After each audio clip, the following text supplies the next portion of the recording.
I want like a week off to sew, or more like a month. I'd be so excited.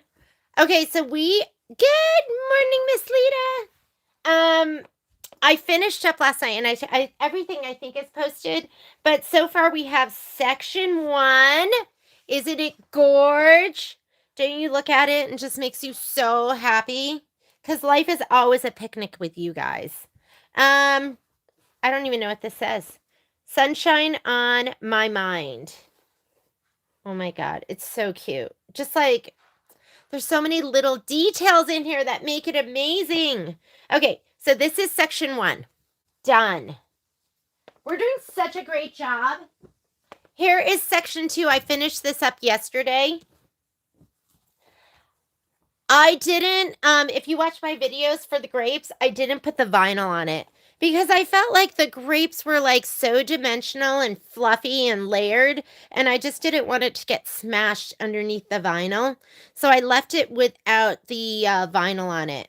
And I also used some different thread because Lita was in the store. So like right here, that is like the it's almost like iridescent. That's the Yenmet. Yenmet. Am I saying that right? Is that, it's like so pretty. I also have this one. And I was like, "Oh, this is the one I need to use." AN3. Do you see the difference? This one has like a little bit of a bluer hue to it. Let's just explore and use fun stuff. But I love this because I've been looking for a white glitter thread. Oh, that I did. I'll put this upside down. I've been looking for a white glitter thread, and I think that is the one. So I will order more of this. I think we have some at the store, but I'll order more. And this is a Yenmet 7003. So how is everyone this morning? Hope you're all doing well. Or afternoon for some of you. You have all the blocks done, but you haven't sewn together. Okay. Central Florida. Yeah, I did. It wasn't that bad. I feel like it wasn't that bad because it's not that much that you have to do. I just highly recommend that you use your pressing bar, your clapper, your best press, and that you pound the heck out of that seam if it's not laying down for you, because you are the boss. And it should look just as pretty in the back. I mean, of course, it's not just as pretty, but it should look great on the back. And when you match your seam, sew the matching seam first and then sew the whole side. And that's going to save you time, and it should come out and just look incredible, just like this. So let's put that to the side and let's go ahead and get started. Oh yeah, I'll be there, Miss Virginia. I'll be, what day is this? This week. I'm teaching edge to edge on Thursday.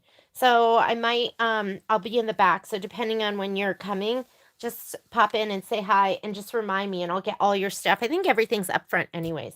All right, I'm already hooped up. So I'm hooped up in the 7x12. This is the magnetic hoop. I love this hoop. But you can just use a regular hoop. You could use your 8x12, or there's a regular 7x12 hoop, or whatever fits your design. We are going to be doing, I put my book back together again, and I put my spreadsheet in here. So we are doing section 3, and we're going to do baskets 1, 2, 3, and then the grass. And I'll probably do the grass for homework. I looked at it really briefly, and I was like, okay, how do I do this? So I want to make sure I'm spot on for that when I film it for you. So basket 1 is page 55. So we're just going to be going in order 55, page 59, 62. So let's go to page 55. I love those little grapes. The little grapes were so, so cute. I just couldn't cover it with the vinyl. I just had to leave it. It just looked better to me without it. Alrighty. You do need, I reorganized my stuff too, even though it doesn't look like I did. Basket section 3, basket 1. Okay, basket 1. So you are looking for this fabric right here. So it's going to be the yellow sparkle with your batting, and then you should have 2 pieces. You need this. This is going to be the little, I don't know, napkin that's hanging out. And then you need this. This is the bottle. Mine are pre-cut. And we already did our wings, so you should have your wings ready to go. So that's what we're going to be using. And for the vinyl, I think it's the woven one. So I was playing with those because I was working on, I blew up the, I think it's this. Isn't it this one? Is it this one? Let's look. Let's make sure. Because it just says basket, embroidery, leather. I think it's this one, isn't it? Because we have the one that looks like wood grain, and then we have the other. Oh, is it this one, the dark brown? I think it's the light brown. Let's look at the baskets. Yeah, it's going to be the light brown. So we're going to do the light brown one. I already have a bite out of mine because I used it for the hat. So hopefully you didn't lay it down right in the middle and you did your hat right on the corner because you need a 5x3 piece. So I'll just go ahead and, I mean, I could fit it right here. So grab your leather. This is the one that you need. I'm going to put this one back. What else? Do we need anything else? So we need, we did our dragon wings, background, bottle, napkin, basket, wash away topping. So you need your wash away topping. Where's mine? I'm looking around the room for it. I'll find it in just a little bit. And that's it. We are ready to go. So we've already done this part. We did that in the very, very beginning. I love doing all that stuff in the beginning. It was nice when I sewed it all together to just grab my filler blocks. Those were already done. The pinwheels, those were already done. And now it's nice to have the dimensional embellishments already done. So we're going to start on this page. Let's go ahead and slide this onto the machine. I'm going to slide it on. I have a brand new bobbin in there. I have a new, I have a new, whoop, whoop. Do you like that? This is a new filming arm, so I'm going to try this. Did you like that, Patrick? Can you just, can you see my hands are full? He is so sweet to me, but sometimes he doesn't see my hands are full. So let me see if I can do this. We'll see if this is better than my other one. That gets in the way. All right. Let me look at comments too. See if you guys needed anything. Dun, dun, dun. Dun, dun, dun, dun, dun, dun. This is called a quick release tripod. We'll see how quick release it is. All right.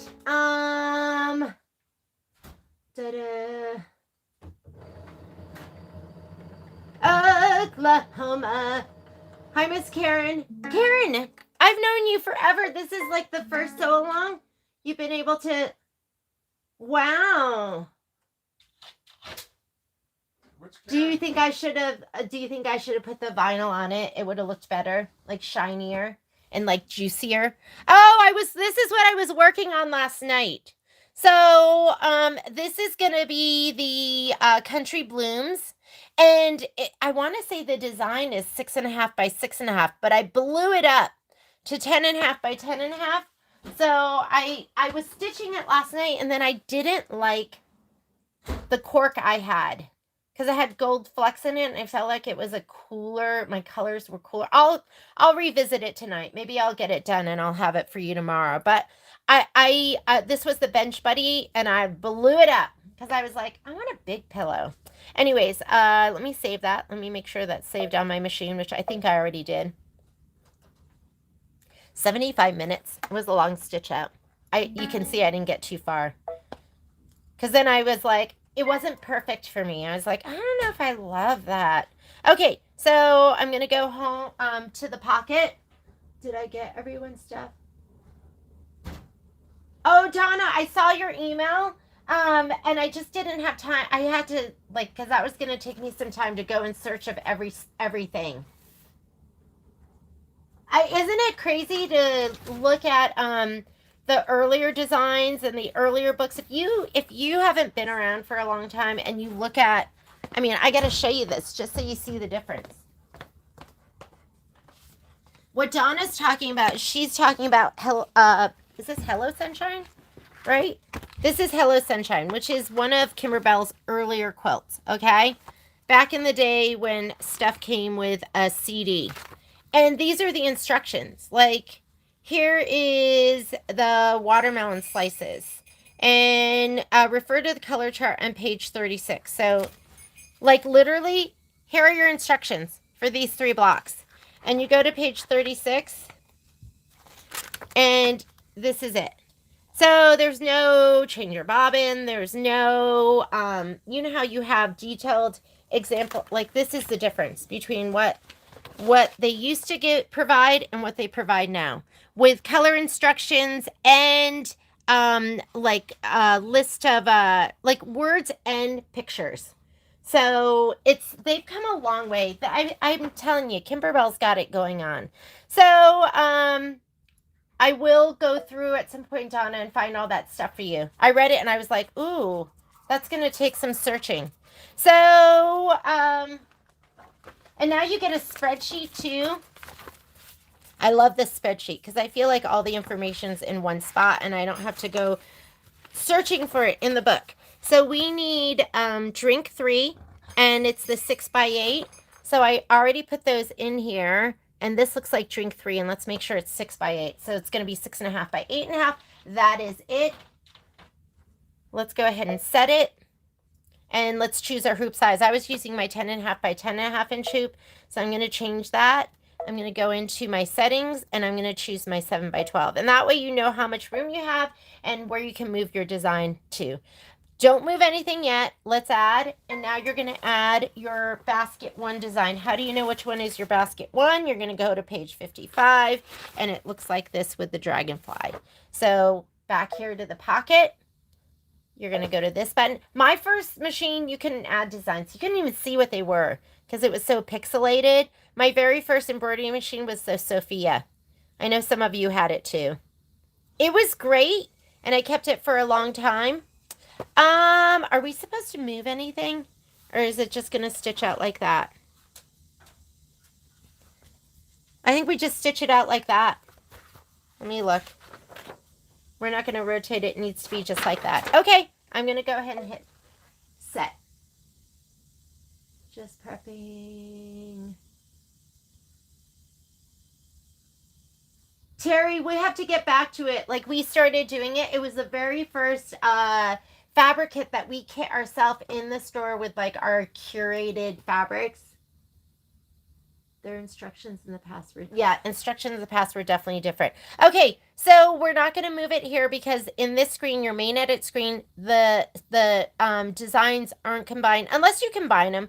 We can combine them here. But why do that when we can just touch embroidery and then they're combined in the layout screen? So I'm going to go ahead and, I got this new stand. Let me see if I can work it. I'm going to put this on here. And carriage is going to move. I'm going to just say okay. And then now that that's on, I can just go ahead and go to layout, my move. Yours might say the word move, and I can just scoot it up and it won't go outside my embroidery field. I'm going to go ahead and say okay. This is a 40-minute stitch out. We'll probably have time to do 2 of these because 40 minutes is really like more like an hour. So maybe we could do all 3. And then this button, I want you to touch this one where you can go forward and backward stitches because we are going to skip some steps. I was stitching last night and I have cobalt in the top, which is this blue. And I'm going to just go ahead and leave that for right now because you want to see your stitches. And let's go ahead and hit start. I want you to get your spray tent, get your spray. We're going to go ahead and, or however you like to put yours down. I'm going to take all my little itty bitties and put it on top of my machine because I'm so good at losing everything. And you're going to spray the wrong side of your batting, which is usually the nubbier side. So I'm going to spray that. I don't even know if you can see over here. Can you see over here? It's messy in my room. I know. Don't judge me. I have like 8 million projects that I'm working on. Working on everything, completing nothing. All right, and then I'm going to spray this one too. Oh my God, guys. They discontinued the little thread project trays, and everyone, people, do you see how I don't have a SF101 right here? So I will lay it down so that, that's like outside of the embroidery field. So my the thread project trays, those are made by, I forget the name. I'll have to look it up. I'll look it up for you. But they're no longer, I'm going to lay that down right inside the square, and then I'm going to lay this down. I'm going to be mindful of the part that doesn't have SF101. And I'm just going to, once I know that I have about an inch all the way around, down at the bottom I have more like 1.5 or 2 inches, then I'm just going to press it. And we're going to skip some steps. So let me see if this, I'm trying to see how this works. New stand. There we go. Nice and smooth. Okay, so I'm going to go okay.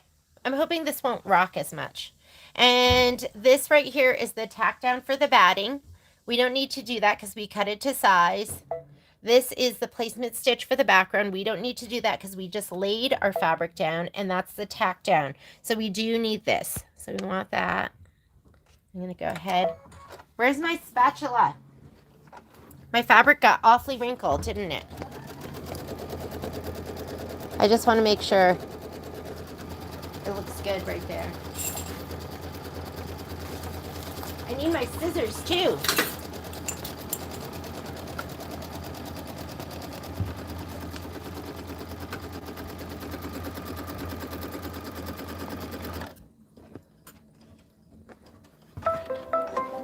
You want a darker color or a color that just contrasts that you can see because you're going to fussy cut around that. So I just had the cobalt in there. I know. Thank God you got those trays. There, you can still get them. I talked to my OESD rep, and they said the price went up so much it just didn't make sense for them to sell it anymore. So you can still buy them, but I will no longer have them on our website. Who talked about thread that you used for the background quilt? I'm not sure what you mean, Rebecca. What was that question? Okay, right here, I'm going to go ahead and use, today I'm feeling, I do store these with the nets on them, but I do not use them with the nets on them. I'm going to use the gold. Let's use the gold. I've been using the lighter gold. You can use whichever one. I've just been going back and forth.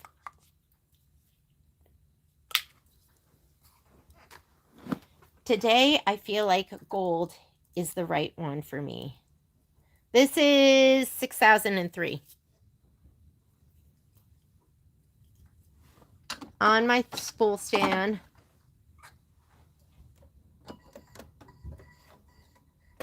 Look at your screen. Make sure you're seeing your quilting stitch.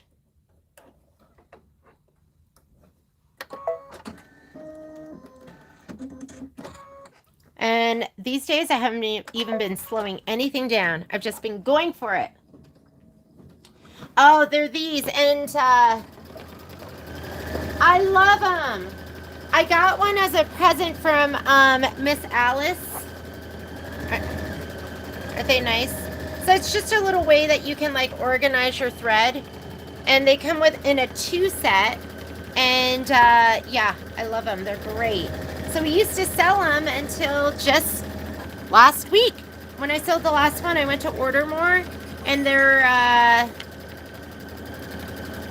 I couldn't get any more. I was sad.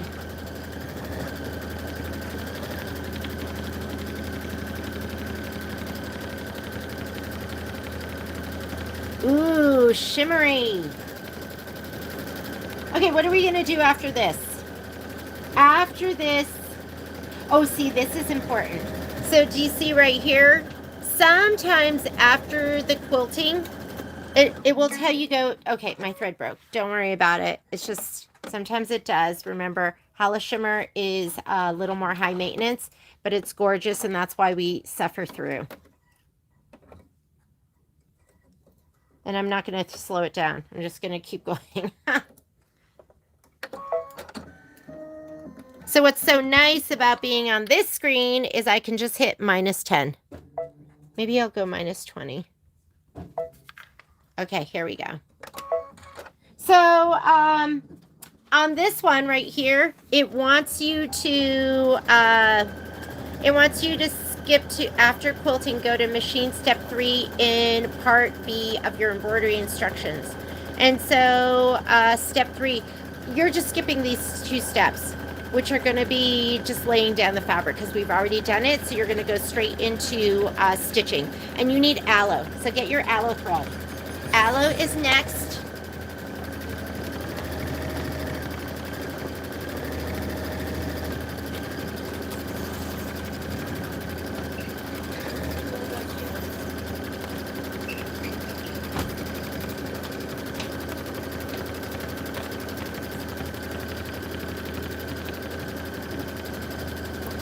So if you're new to my sew-alongs, there's 2 things you're going to have to tolerate. Number 1, or probably 3 things.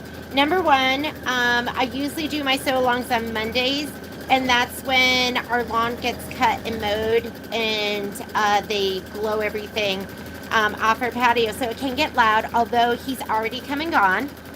And then number 2, I have dogs, and my dogs are a big pain in the booty. But they're so cute. I can't help but just have them in my sewing room with me. So you kind of have to put up with that. Oh, number 3, I make mistakes. I make mistakes. Oh my goodness, that looks so good. Okay, let's take this out. I don't make a ton of them, but I definitely make mistakes. But making mistakes can be good because then I get to demo all the things that help you fix your mistakes. So they're happy accidents. All right, I'm going to take this out. Now we're going to skip some steps. So remember, we are going to go here and we're going to skip that. That's a placement line. You don't need that. We've already laid our fabric down. That's the tack down. We don't need that. So we're going to go here. If you combined your designs, you're going to be on step 8 of 35. Okay, 8 of 35 if you did your background quilting with your embroidery design. Yes, that's it, from Laserbee. Yeah, so Betty's got it. It was the Laserbee project tray. And I love that project tray. Like, I'm so glad I got one, right? I use it and I organize all my threads and kind of get everything started and ready to go. Okay, you should be on step 8 of 35. You should look at your screen and see a leaf on there, and we're stitching it out in aloe.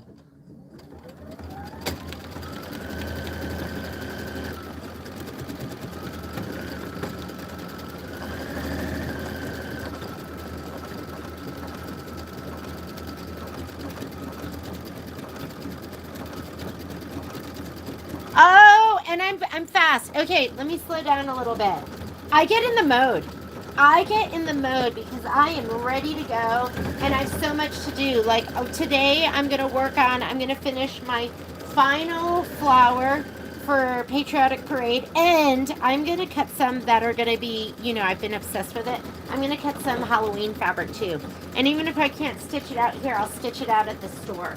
And then I've got to finish up mistletoe because mistletoe is happening on Friday, and it's a dimensional snowflake block. So I've got to do that, and then I want to do country blooms because it's so cute. And then I have to do, what else did I have to do? I have to finish these up. You guys know how it is. I know you have a pile of stuff needing to be done. You do have to be quick and organized. Last night, I got all organized. Even though I try to organize, it looks like I'm not organized. So I try to put all my section 4 together. A lot of times I just get halfway there. And then I'm like, I'm confused. And then I'll stop. Oh, man.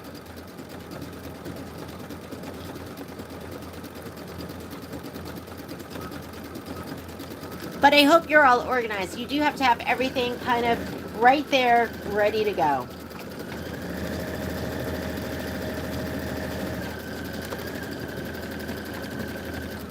Clover is next. You want your light green and you're going to be stitching. Sometimes it shows it to you in white.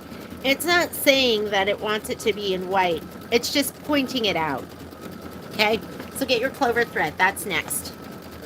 We gotta go fast. We have 3 baskets to do, and then we have to do the grass. Which I like, I glanced at it, I was like, oh, I can't think right now. And then I just put it back. I thought to myself, these will be easier, so I'll get these done, and then when I have to think, I'll film those.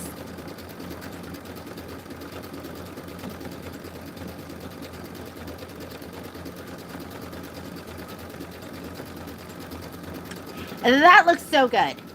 It is so unbelievably beautiful. Oh, and then you know what else I got out? I still haven't finished home sewn April, May, and June. Like, I have home sewn April and May stitched together, but no backing or binding.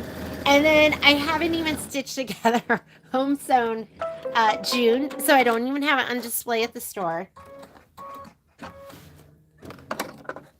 Do you guys know there's these 2 twins, and I bought a pattern from them. It was this like roses pattern, and they're these 2 twins, and they're mirror twins.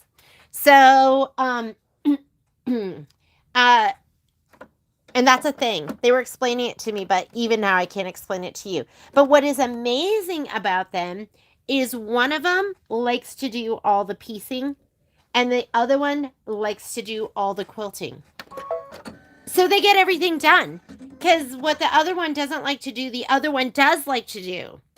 Do you guys know who I'm talking about? You'll see them at the quilt shows, and they do designs. They do patterns, and they're amazing. They're amazing. And I need a mirror twin. I need a mirror twin.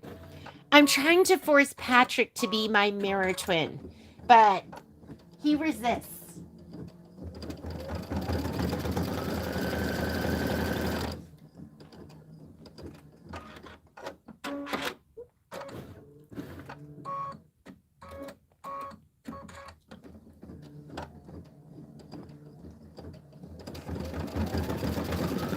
Lita, do you like how I said I was going to slow down and then I didn't? I just got to keep going. There's Tina. I'm trying to keep up with Tina. Tina, I'm sure, is already done with the whole quilt. Miss Tina Chamberlain.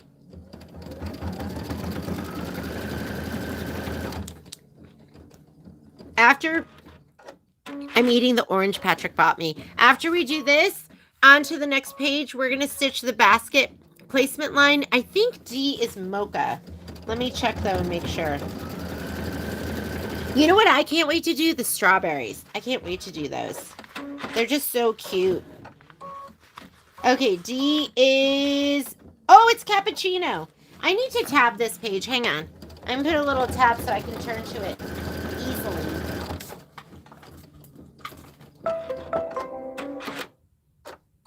What is this stuff? I got these in Korea. I don't even know what they are, but I'm going to use this to hopefully make a little tab on this page. And then I can get to it easily.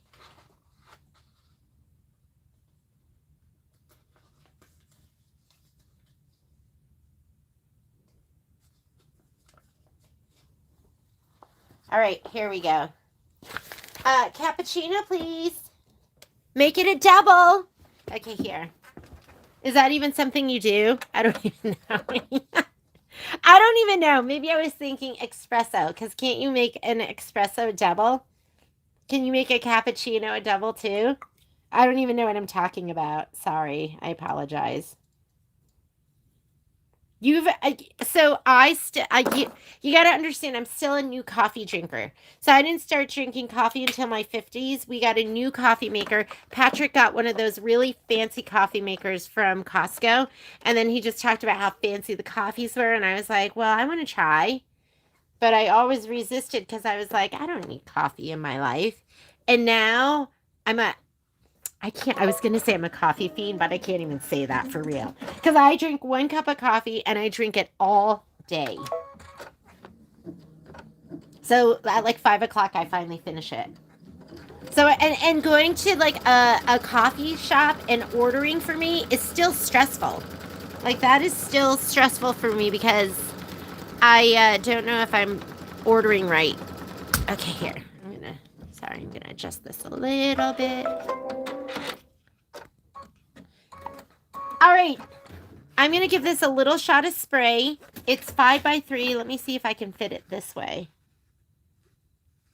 Not quite. So I'm going to go ahead and just lay it down this way. Yes, I'm going to do it this way. I'm going to give a little shot of spray like right here.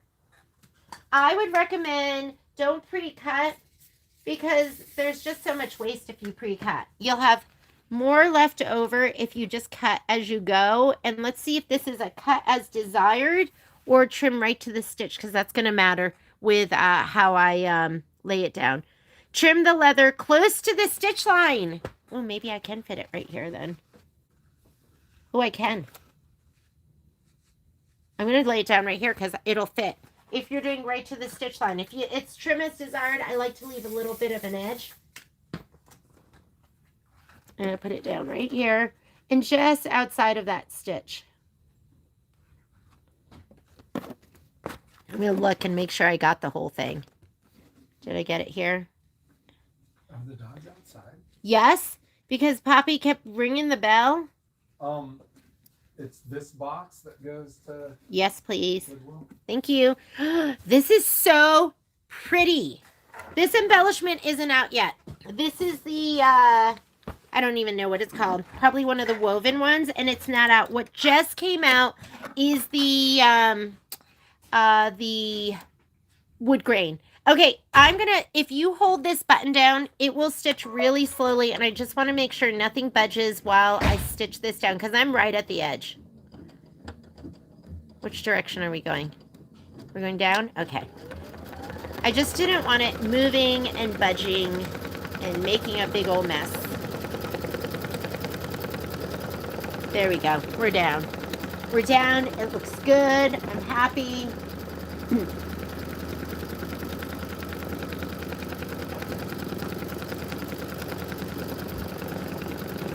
Oh my God, Sherry, tell me all about your mirror twin. Okay, first of all, can you tell us what a mirror twin is?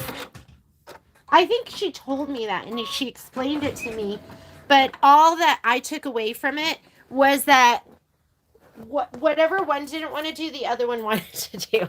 And they look exactly the same, but they're more of a mirror. Like, I think there's like, I think it's like literal, right? Like on the other side.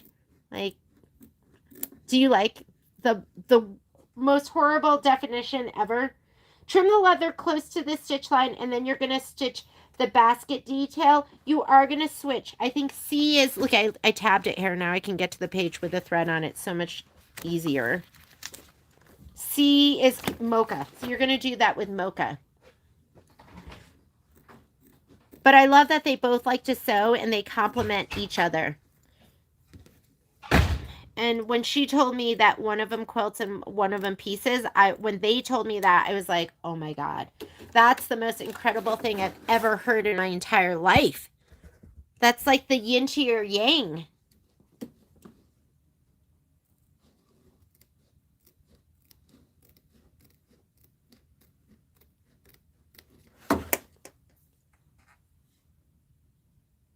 Put your thread colors on a sticky note. Oh, that's a great idea. That is a great idea, because do you see me? I'm constantly having to flip over. Yeah, then it's just right there. So you can put like, okay, C is whatever, and you don't have to flip to that page. I should just print that page out and just cut out that little section and put that on the front of my machine. That's a great idea, Lita. I love stitching with you guys because you have great ideas. Okay, here we go. So we trimmed it. Now we're going to put in mocha. Mocha, please.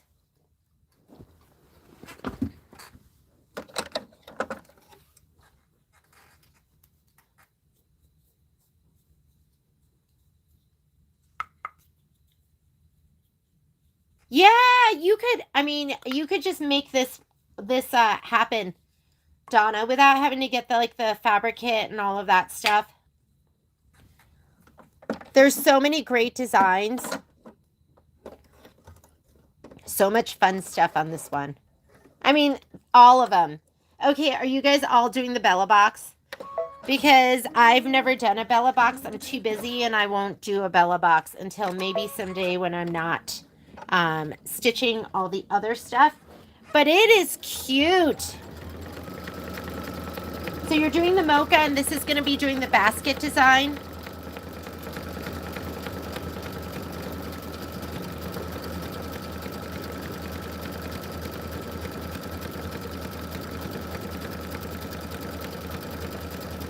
You know what I love? I don't even know if I really, Miss Susan, I don't even really love the coffee, but I love the routine.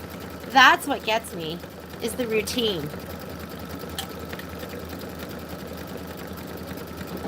Like in the morning, yelling for coffee, and then having my barista run to me with a hot steaming cup of coffee. I love that. And then I love sipping on it all day. But if you gave me a choice and you were like, you can have this raspberry lemonade, or you could have this boba or have a cup of coffee, I would pick the boba in a heartbeat.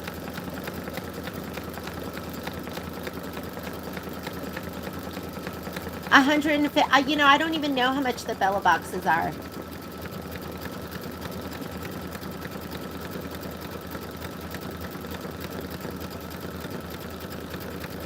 Yeah, I was online. I don't know why I was online, and I was looking at. There's just so many options. Like there's so many things that you can stitch and do, and like I get overwhelmed because I'm like, I want to do this and I want to do this project, and this would be so much fun, and the ladies would love this. It is hard deciding.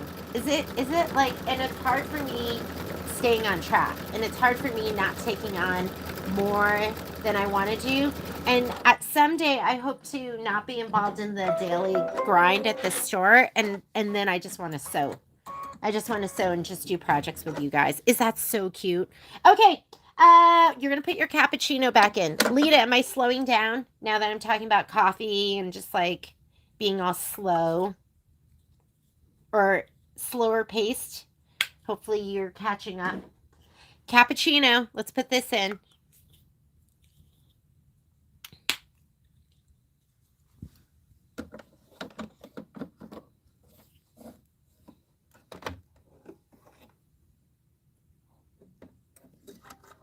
I know you have to pick and choose.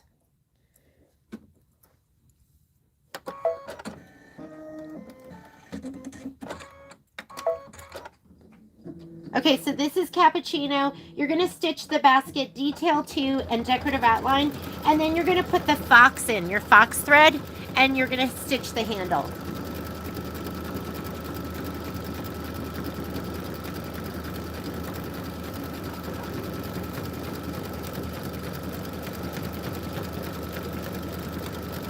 Patrick is a really good barista. Today he's doing his husbandly duties. So Violet's coming home on Friday, and she's going to be home, I think, for 10 days, and she's coming home with her boyfriend. This is the first time one of my kids has come home with, I mean, he's her boyfriend, so just even a boyfriend. This is the first time Violet's had a boyfriend. So it's kind of a big deal, and I love him, and he's great and super sweet, so we're excited. So sometimes when I come home late at night, I sleep in Violet's room because I need to unwind a little bit, and I don't want to wake Patrick up. So I said, Patrick, Violet's going to be home on Friday. You better do those sheets. I'm just kidding. I didn't say it like that. I did say, Violet's going to be home on Friday, and we should do the sheets. And Patrick's like, okay, I'll do this. I'll do this. Oh, we talked about it last night. He's like, okay, I'll do this tomorrow. He's so good.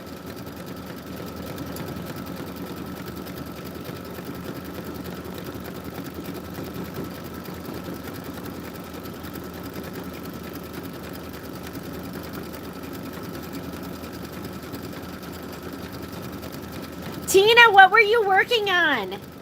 I'll show you what I'm going to put on my 10 needle. I was actually, right before we were on here, I was scanning with my Scan and Cut. Hang on a second. Let me grab it.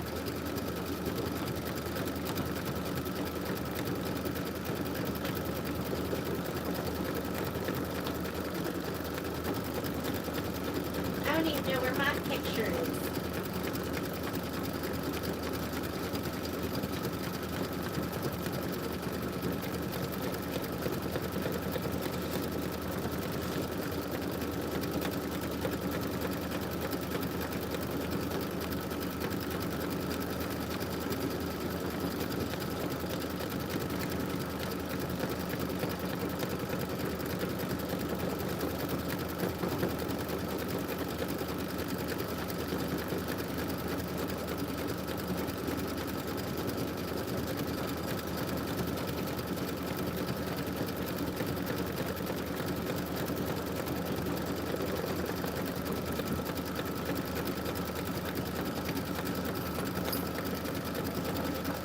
So this is what I was working on. Let me see if I can get this, if I can pull this down. There we go. I'm on my ottoman, so I'm sitting here. So I cut this, I was scanning this morning. So this morning, I put these pieces on my scan and cut, on my scanning mat. I'm still like so new at all of this. And then, because here's my piece of fabric, stabilized and ready to go with heat and bond light. But, and then I cut out, I did all of these, scanned them all in, and then had the machine cut everything for me. So all my pieces are cut and ready to go. I started filming it, and it was an ultimate fail. Because I hadn't scanned in so long, and I couldn't remember how to use, like, the grayscale and all of that stuff. But I'm going to put this on my 10 needle. And I'll film this part, and maybe I'll go back and try to do the scanning again. But I'm just finishing up cutting all of the little flowers. But I have not had anything on my 10 needle because I have just been so busy with everything else. Oh, did you see that little tidbit over here? Look at that. Do you love this? So this is oh my God. So Karen Bowl did this. She stopped into the store, and this is going to be one of our upcoming classes. So we're going to pick out all the fabric and kit it out first. It is adorable. I was just noticing like the little, what are those, lemons? It's like the perfect size too. So there'll be a little pre-class prep, but it'll probably be, she said 3 hours, but I go, okay, 3 hours can easily turn into 4 hours.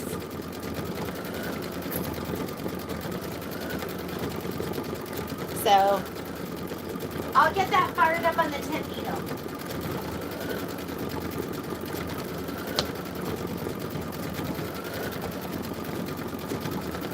I want to do them all too. I want to do them all. I want to do everything.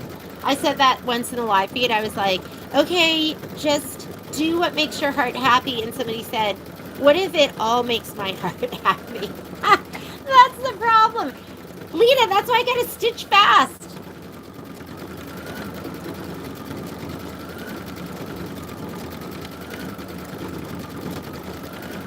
Summer Glory, are we talking about the, are we talking about the flag? It was a basket. I stitched it, right? It's a tiling scene? Is it that one, Cindy?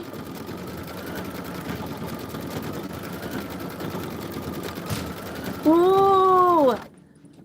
Oh, yeah, Patricia. Oh, my God, I'm so sorry. I didn't, yeah, can you resend it, re-forward it to me? I actually was on my email this morning, and I was like, Debbie Frizzell had sent me a note, and that was 3 days old, and I just responded back to her. But, yeah, send me another email. I promise I'll get back to you. Yes. Please, always, if you send me an email and you don't hear back, send me another one. Sometimes I'll read an email, I go, okay, that one's going to take me a little while. Like Donna, yours, I'm like, that's going to take me some time to find everything and get everything to you. And so I'll go back to that one. All right, handle, fox. I'm using like a Rheingold color because I keep forgetting to bring fox home. So this is going to be the handle. We're going to do some applique. So go ahead, if you have an iron, turn on your iron. Are you doing your video now? Patrick's doing the video on the air filters. Which, oh my God. We have the big one in our room, and like, what did I put, you know what I did this morning? I put something on top of it, like just like a sweatshirt or something that I grabbed. Well, just for a second. I just put it on there for a second to move it out of the way, and then I took it off, and then it kicked on. So it's been pretty crazy. Like the air filter's been incredible.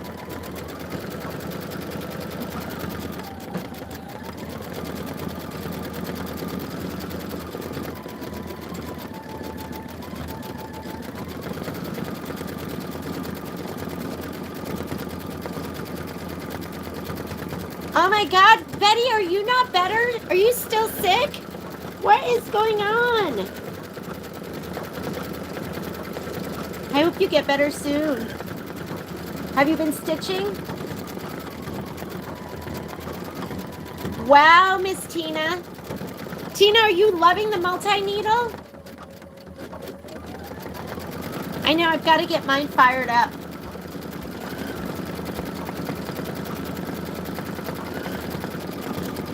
I don't even know what the 250th anniversary wall hanging for the wonky house is. Is it amazing? Don't tell me. I don't need FOMO.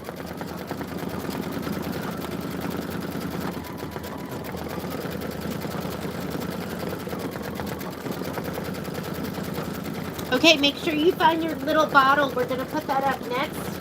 And as far as colors go, you need mercury. Grab your mercury thread, which is going to be your bluish silver. We're about halfway through. We're 17 minutes into our 40-minute stitch out.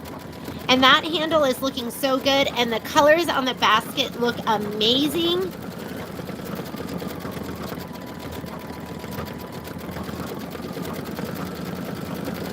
Oh, Betty, I'm so sorry. I know my lungs, that's where I'm weak. If anything's going to get me, it's going to be there.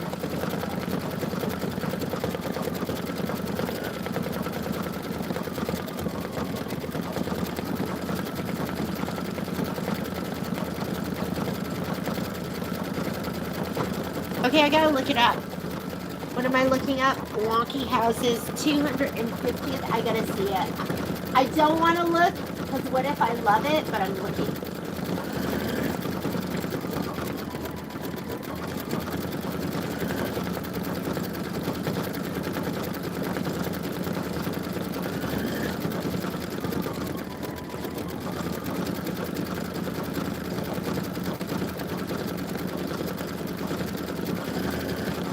Who does the design? Oh, it's super cute. Is Becky stitching this? It's Bruce Allen Designs. Oh, it's cute. Okay, guess who's not doing it because we don't have time. A1. Why did I look? That is really cute. What was that OESD? Oh, that OESD design is... What is it? Let me look.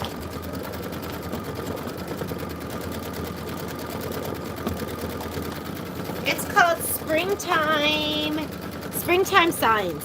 So it's this. And I thought it was just super sweet. So Springtime Signs.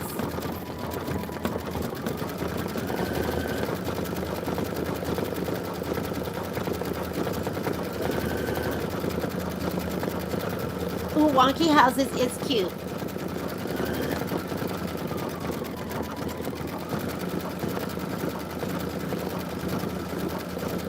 I look at everything and I get overwhelmed. I'm like, how do you fit it all in? There's so many things to do.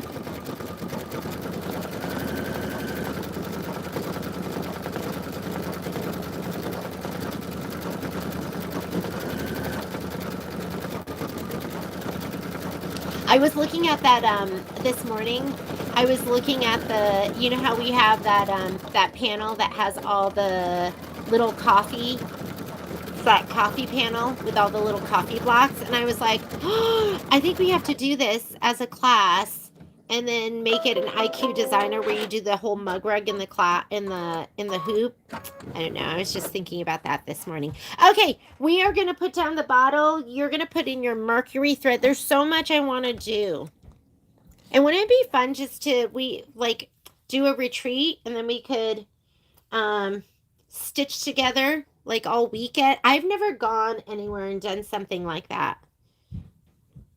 It would be really fun to like do a retreat with you guys.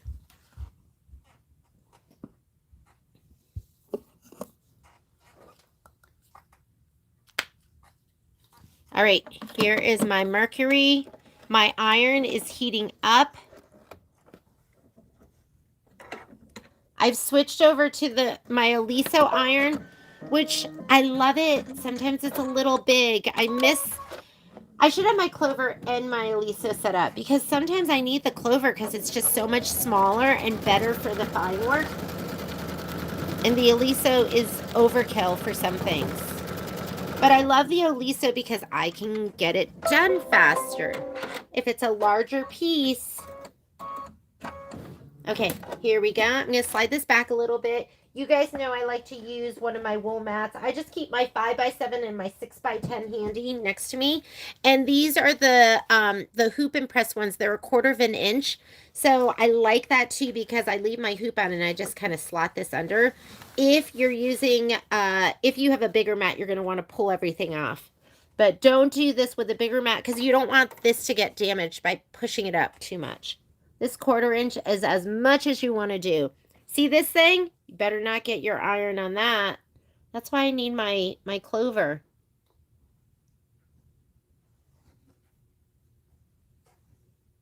Don't want that to budge. Maybe I can just use the tippy tip. Oop! Feel like that is not going to work. Hang on. I need a piece of fabric that I can cover that over with. I don't want to take chances. No more chances. You don't want to damage. Oop. Oop.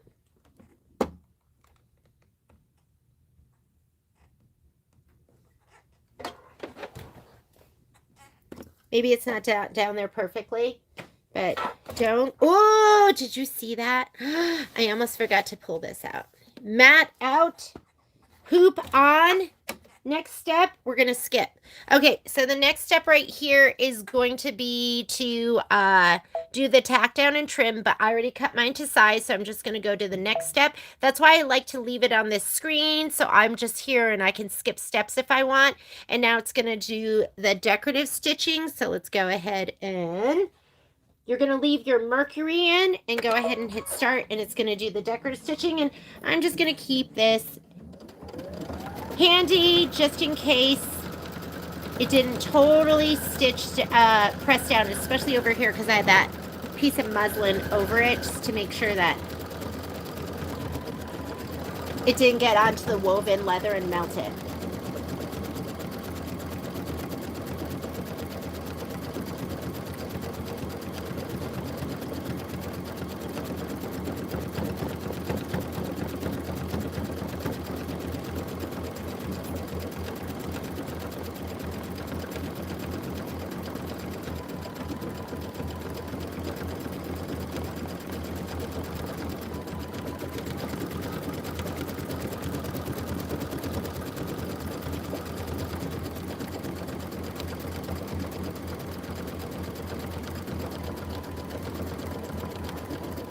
Oh, yeah. That's 7003. It is a knot glide. It is going to be, I don't even think I have it on the site, but I'll add it. So, Rebecca, it's this one, and it's Yenmit. And it is an Isacord thread. I think they're $11.99 or something like that, but I'll go ahead and I'll add that to the site. Okay, after we do this, we're going to stitch the label, the bottle label fill. You're going to do that in linen. So grab your linen. Uh-oh. Do I have a label? Oh, you're going to stitch the whole label. For a minute, I thought it was fabric, and I did not have that. Okay, so next thing you're going to need is you're going to need your linen, your monarch, and then your fox. So get those all ready to go. Linen, monarch, and fox.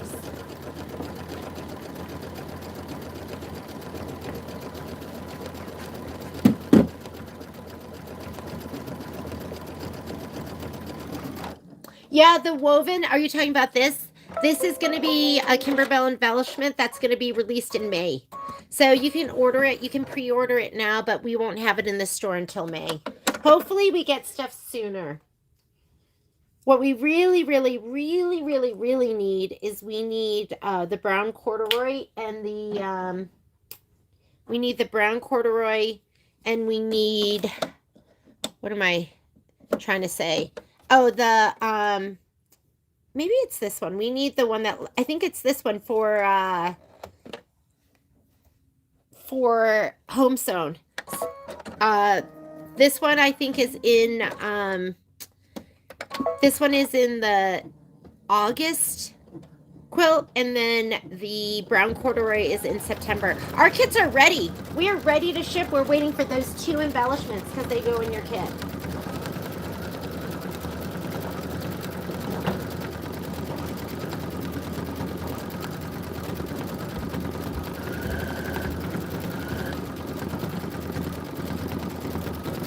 And Betty, there's nothing wrong with doing everything the old-fashioned way.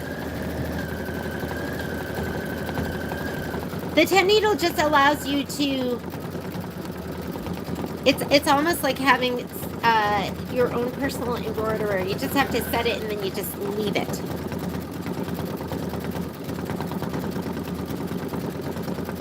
And you can see with this project, I'm using, I probably am using probably 2/3 of my pieces are scan and cut. The rest of them I'm just doing the regular old-fashioned way.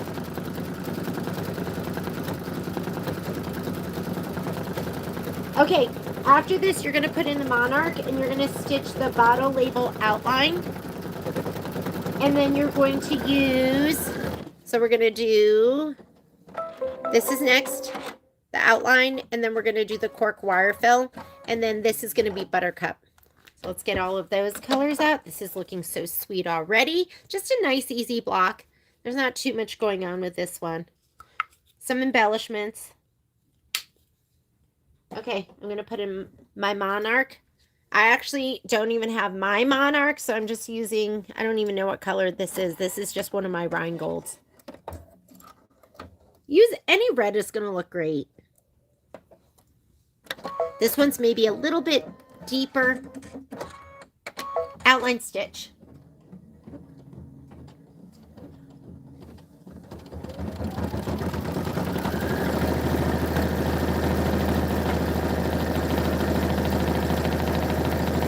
So I've done a ton of videos, Trish, using the 10 needle. Not a ton of them, but I mean, you could do one of the projects. You know what would be really good if you did, what was that OESD, the haunted one that we did last year? That was so great, and that was on the 10 needle. But you could watch one of those videos because I do them from start to finish, and I know that can be really helpful. I don't think there's a ton of content on using the 10 needle for projects, so maybe one of those would be helpful.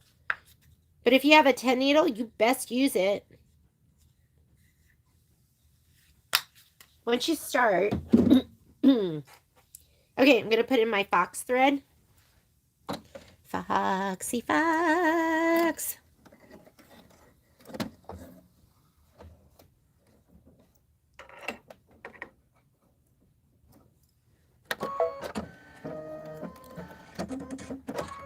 Okay, this is going to be the cork wire fill, and then I want you to grab your buttercup.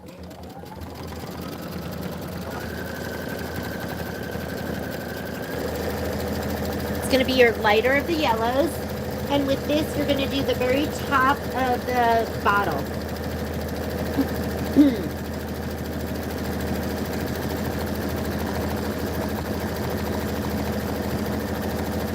Oh, Boom Manor! I loved Boom Manor. I loved Boom Manor. Boom Manor was so great. And it was so cute. We still have kits if anyone needs a kit for Boom Manor. We still have those.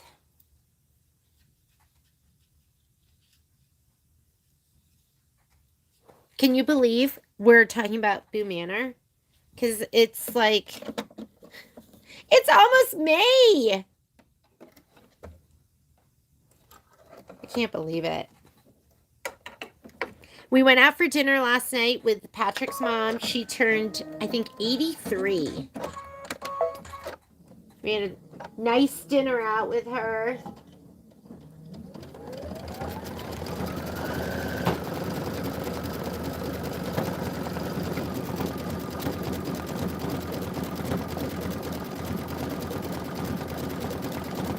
So when you say you want to learn zippers, Tina, like zippers in the hoop or like zippers in general, I don't know if I'm your zipper gal. That's a Michelle Gilmartin kind of thing. The only zippers I ever do are on the serger or in the hoop. Okay, so I just did that, and then you're going to grab your mercury again, and you're going to stitch the bottle rim fill. So go ahead and grab that.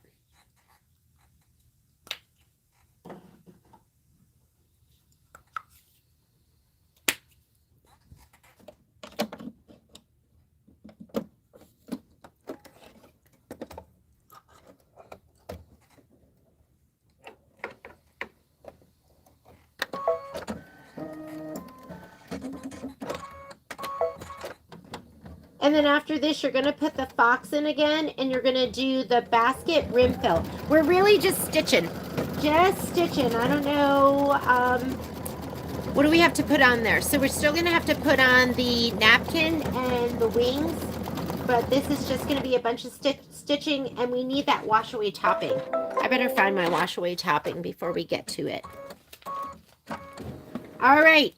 We just finished this whole row right here, and now we're going on to this bottom row. So we're going to stitch the basket rim fill, that right there, then the tufts of grass, then the flower petals, the detail in the flower petals, and the petal center. So that's going to be next. So those are the colors I'm going to be calling for. So let's get your fox.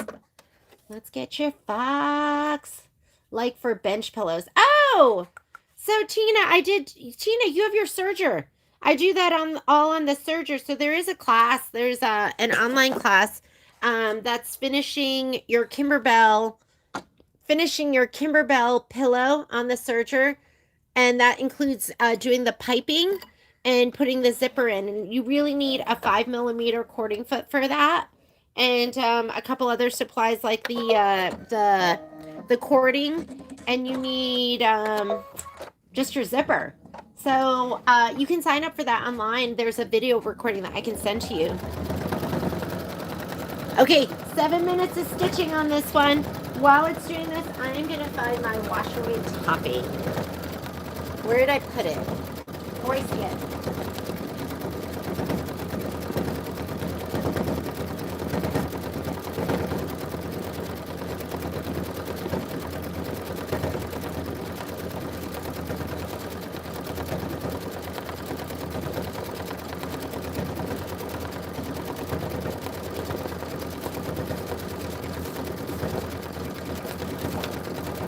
Oh my goodness, I literally have this like island of stuff in my sewing room where there's no room for it to go. So it's been growing. It's been growing, and I really should purge. But I just don't like the purging part.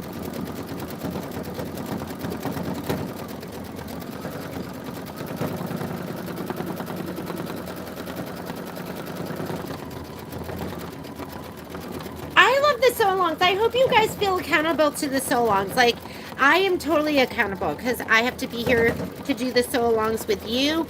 And I do the sew-alongs because, number one, I want to do the projects. And number two, I don't want you guys to have products sitting there. Like, I don't want you to buy a kit from us and not use it. So we try to do sew-alongs for almost all the kits that we sell. But I don't know. I just didn't know if that made you guys accountable.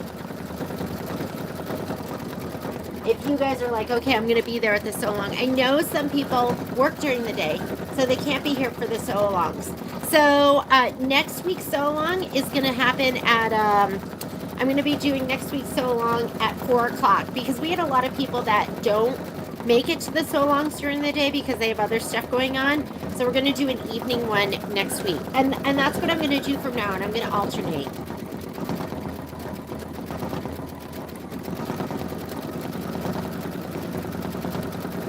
Oh, Cindy, are you in the trailer right now? Are you traveling? Patrick and I are talking about getting a trailer. Or like we're talking about getting a van. And I'm so excited. I don't know. It's just going to sit there. I don't know when we're going to use it.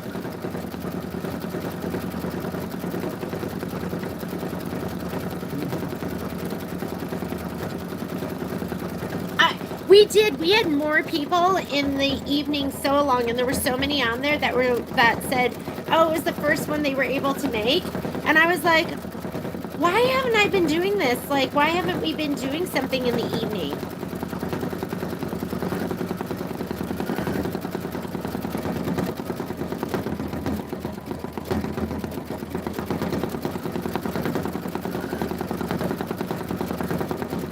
we're just gonna keep doing the sew-alongs. I love them.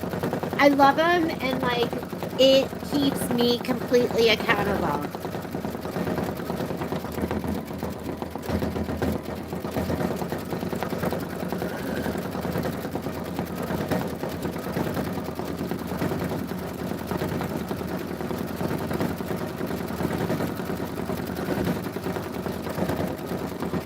Maybe we should do them a couple nights a week, Patricia. Should we do that? Maybe I'll step it up.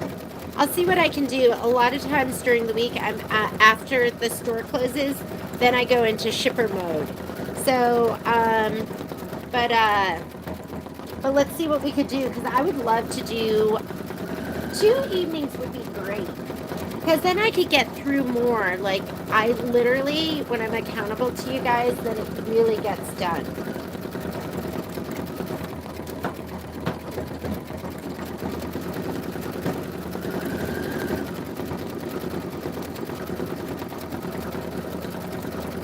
Yet sometimes you guys learn some good stuff. Sometimes you learn what not to do. You're like, oh, I'm glad I watched that so I don't do that. But we have fun, right? And that's part of it.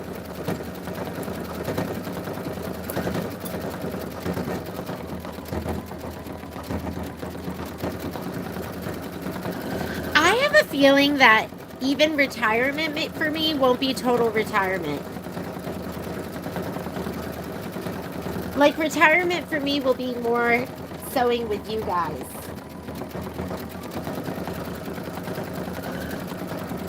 Okay, after this, I want you to go ahead and grab your clover thread. Clover's going to be next, and we're going to stitch out those tufts of grass, and then you're going to need butter.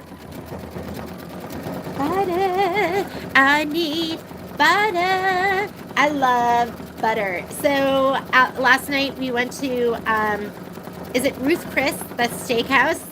And Mom and I, Patrick's mom, we split the crab cakes and asparagus. And I swear my dinner was cooked in like a stick of butter. Like, it was just butter, and more butter. So, of course, it was so delicious, but I was like, I cannot eat like that all the time. Why is butter so good? How do they make butter? Like, what is butter? Is butter milk? Like, I don't even know.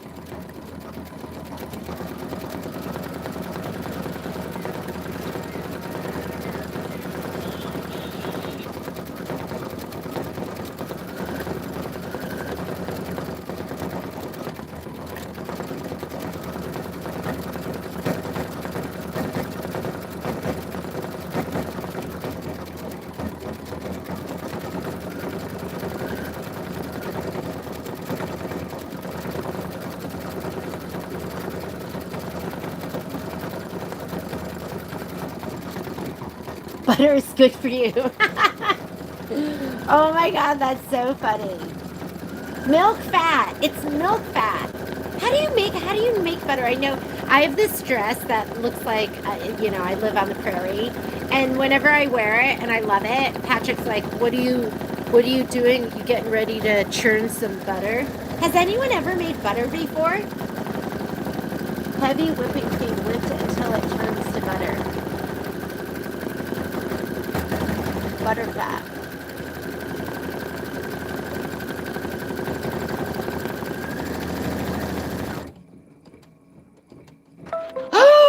Oh my God, was I supposed to move the basket down? Oh my God, you're right, guys. Look. I'm so sorry. Okay, so I hope that you guys are just watching, because yes, this was supposed to be, the basket was supposed to be moved down. And I should have had that. Let me look. So you know what we're going to have to do to make up for that, if you guys are watching this? Who just brought that up? Donna! Oh God, Donna, thank you so much. Okay, so don't worry about it. We can just make it work, but you're going to have to know, look at this. It's on my spreadsheet. So I do put it on there if there is special cut instructions or alignment instructions, and I was just too busy yapping and hanging out with you to pay attention to that. So when I go to I'm so sorry about that. Okay, I will put that in the video. Like, we'll put something in there in the very beginning so people know that. What I'm going to have to do is when I go to trim it. Thank you, Donna. Do you guys all see that? What Donna just... when we trim, we're going to center horizontally with the bottom of the basket. So we're not going to center to the tack down. So when I go to trim this, I'm going to trim it down here. Because how much does the basket get sewn in? So it wants you to center the design horizontally with the bottom of the basket, align with the inner bottom edge of the ruler. So when you go to trim this, and it is going to like slice off a little bit of that quilting. I'm so sorry. Remember how you guys were talking? I was like, okay, the 3 things you have to put up with when you do a sew along with me is number 1, my dogs. Number 2, the landscape guy on Mondays. And number 3, I make mistakes. So when we go to trim this, you're going to trim it like this. Does that make sense? Like that. And then you're going to have to pick this out. So it won't be a huge deal. It's not a huge deal. But just know that, and just be careful. And then this will get sewn into your 1/4 inch seam allowance. And I don't think you'll notice it, but we will catch that on the next one. So don't trim it here, or else your basket will be higher than the other ones. And they're all in a row. So you do want them to kind of match. You're going to go ahead and you're going to put that under here, and then you're going to trim it. You figured we would all be doing it together to fix it. Oh my God. You guys, I'm so sorry. Don't worry about it. We're going to have to bump it up a little bit. And I will pay attention to that in the next one. Donna, thank you so much. I'll put a note on this one too that we're going to trim. Like, I'm going to put it on a sticky. I'm going to pin it on here when I go to do my trimming. So I don't think it'll be a huge deal. I think it'll work out just fine. Just know that this one, I didn't align it. I was supposed to move that down. We will do that with the next one. And Donna, thank you so much, because I would be so sad if we went to sew it all together and the baskets were not in the right place. So we can trim it so it's going to work. All right, do your tufts of grass.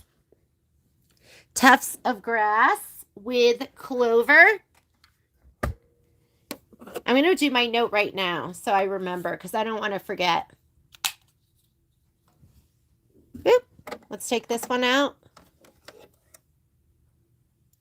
The worksheet's on the website. I did send out an invitation to next week's, and I did attach the spreadsheet to that. Do you like how I put that in there and in capitals in a different color so I would see it? And then I didn't even look. And we were looking straight at that when I was talking to you about like skipping ahead.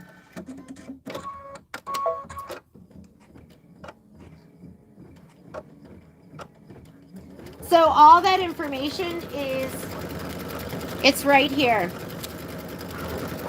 And that's what I put in your spreadsheet. But if you look here, it says special alignment. And then I didn't even point that out.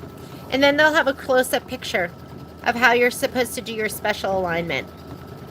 So we'll do that on the next one. And this one, we're going to make it work just by trimming it up a little bit higher and not using the top and the bottom trim lines. Donna, do you think it's cute when I mess up? Oh my God. Oh, I'm so thankful that you're on here and you mentioned that. Because I think I'd just be talking and not even paying attention.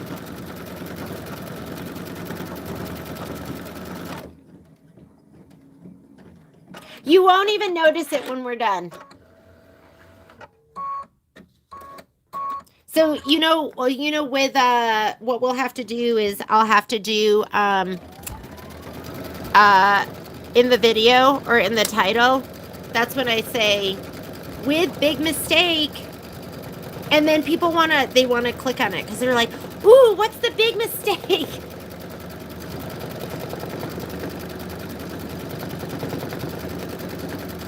Lita, did you already trim them?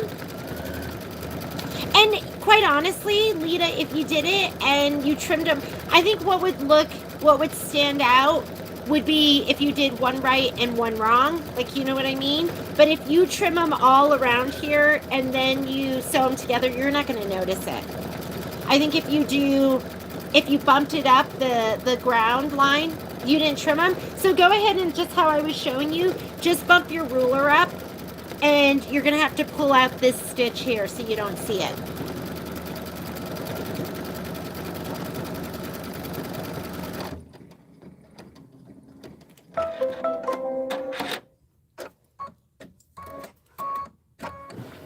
Yeah, just trim them all. Okay, so what we were talking about is if you messed it up like I did, and normally we would put our pop ruler on and we would fussy cut so everything was kind of centered.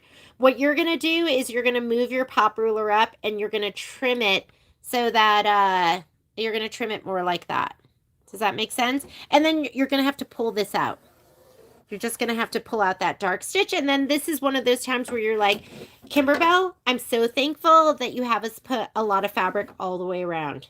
Because it makes a difference, right? We're going to need that. All right, not a big deal. We're going to make it work. And we're all going to say, thank you, Donna, for pointing that out. Because Jeannie was on autopilot. Maybe if she could just stop talking. Okay, let's go ahead and get your butter thread. We're going to stitch the flower. Butter. Ooh, ooh.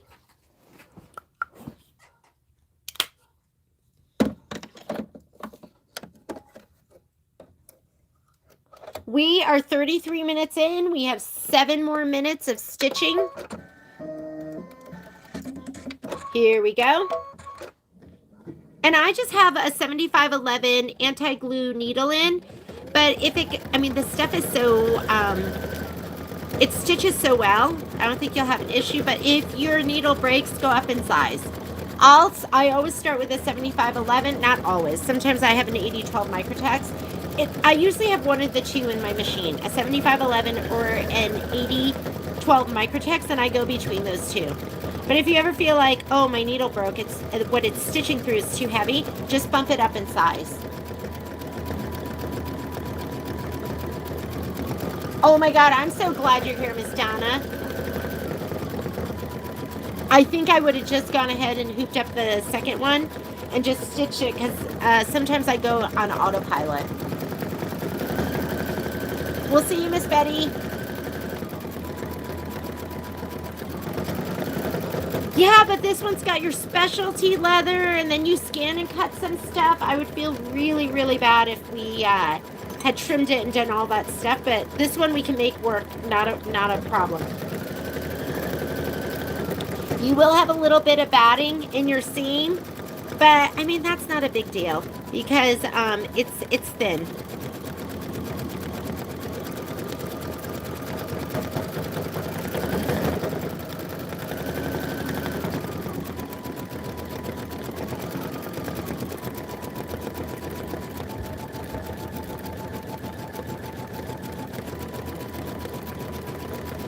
Special alignment.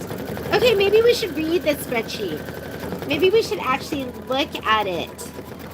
So, here we go. So all of this, we have special alignment for all the baskets, and you're going to have special trim instructions. But with your special trim instructions, let's look and see what it says. This one is going to have special trim instructions. Extra special because we're doing what's called making it work. It's a good time for us to talk about our special trim instructions. Okay, next color, you're going to put linen in, and it's going to do the flower detail. So let's go ahead and change that out first. I would be sweating it out right now if this was, I feel like just trimming it up a little bit higher is going to be super easy. If it was like where we couldn't fix it, I would be sweating it out right now. Because, I would feel so badly.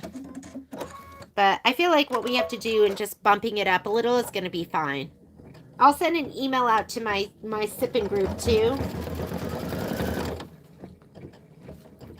Okay, go ahead and do all that stitching with the white. Your trim instructions. Over the block, center the design horizontally with the bottom of the basket aligned with the inner bottom edge of the ruler. Square the block to 8.5 by 6.5. Note the blue flower button will be added later. The bottom of the basket will be sewn into the quilt seam. The basket has a finished decorative outline so it can be used on other projects. Okay. All right, just know that you're going to be sewing this in. It's going to be kind of thick. You know what would be nice would be like cutting it 1/4 of an inch where it's stitched right below. I feel like that's going to be some thick stuff in the seam.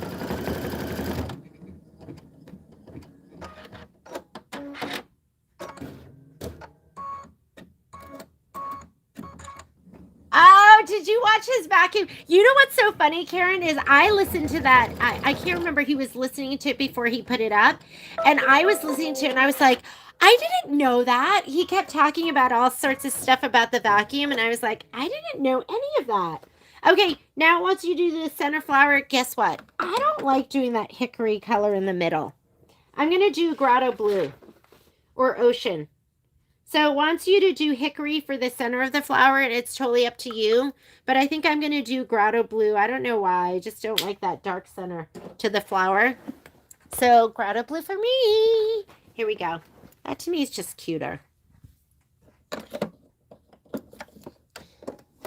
Sometimes I'll like listen to Patrick when he's selling a vacuum. He's like, he knows so much information. When I do a demo, I'm like, this is going to be the worst vacuum demo you've ever seen, but I love this vacuum. And this is why. Because we have the SIBOs.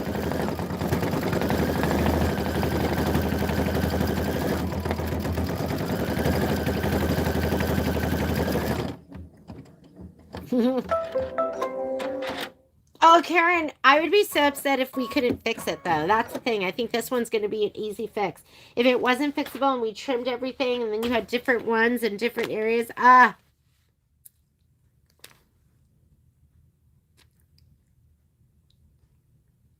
Okay. 23. We're on step 23. What we did is we just did the center of the flower. I did grotto blue instead of the hickory. It says right here, if using the button, which I am going to do, you're going to skip steps 23 to 25. Optional, stitch the flower to petal fill. So here's step 23, 24, and 25. I'm skipping that, and I'm going to go right on here to the dragon wing placement area. So here are I don't even know where my buttons are, actually. I was just going to show them to you, but I don't know where I put them. Where are my buttons? So I'm skipping those steps. And we're going to go to, I am going to put in my hickory, and I'm going to do this step. So let's go ahead and look at the screen.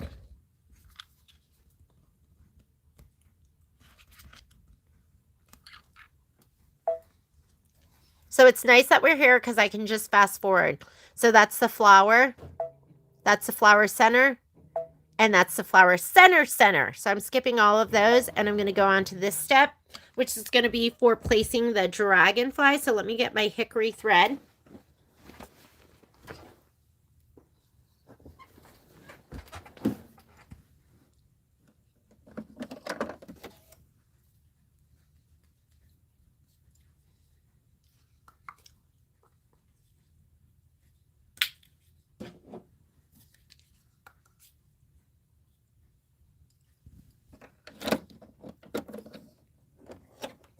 And now you have to find your wings. This is going to be your placement. Go ahead and stitch it down.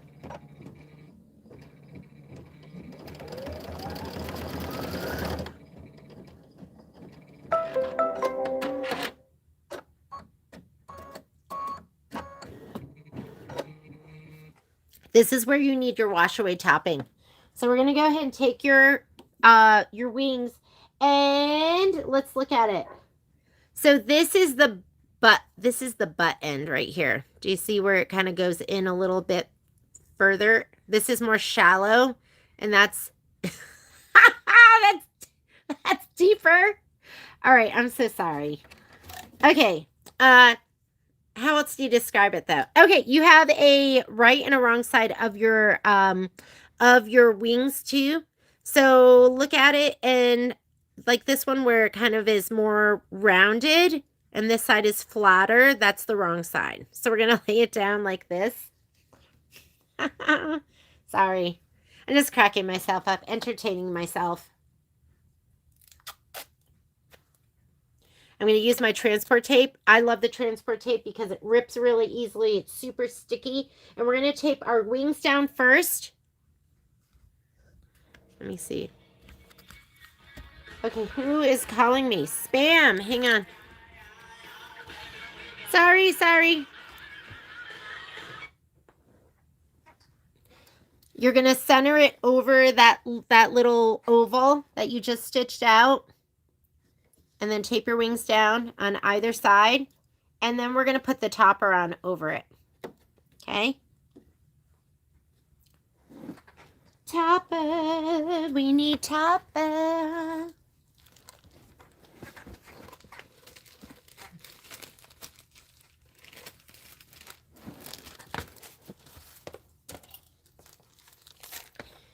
Okay, here's my topper. I'm cutting a piece right now. Entertaining myself. And now you're going to get more tape, and you're going to tape this down. You just don't want the little edges, like the little foot here. That part especially will catch.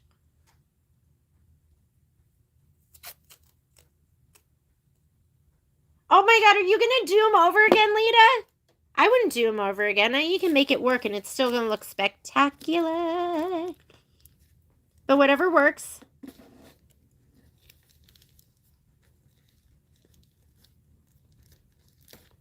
Yeah, because honestly, you don't need that much. Look how much basket I have left. Like, tons. And I don't think we're using it again. So you have all this basket left. You could do 1, 2, 3. Or 1, 2, 3. But I'm not stitching it over. Alrighty, here we go. So, now that we did this, we taped our wings down. We put our topper on. We're going to stitch the dragonfly wing tack down, so right there in the middle. And then you're going to stitch the body fill. If you feel like your foot is getting pushed around, or it's pushing your dragonfly around, then you can raise your foot height. But I'm just going to give it a go. I'm going to hold this down and just let it do this part. So I'm just putting my finger here. It's going to sew this part on really slowly. Sometimes I do that if I feel like there might be some issues. I'm just going to let it stitch that middle part on. And then once it's stitched on, I'll take my finger off. I can take my finger off now. Once you take your finger off, it's going to go full speed. Okay? And for the rest of it, the body fill, I'm just going to go full speed. Because it's already stitched down, so I'm not worried about it.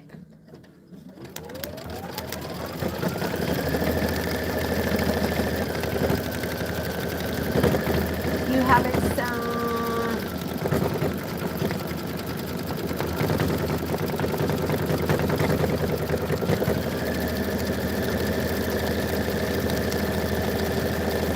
Then you're going to remove the tape, tear away the excess topping, and then we're going to stitch the napkin placement line. Okay, so we're going to take all this off.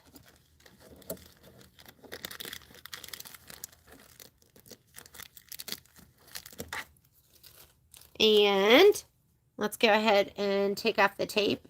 I have to admit, I take this and I just put it on the edge of my table.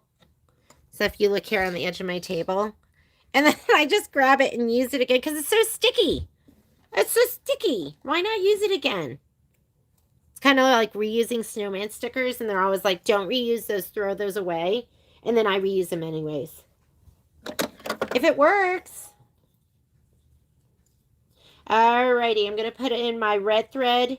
Calls for Monarch, but you can use any red that you love.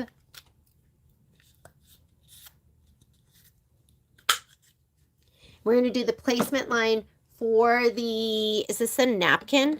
For the napkin.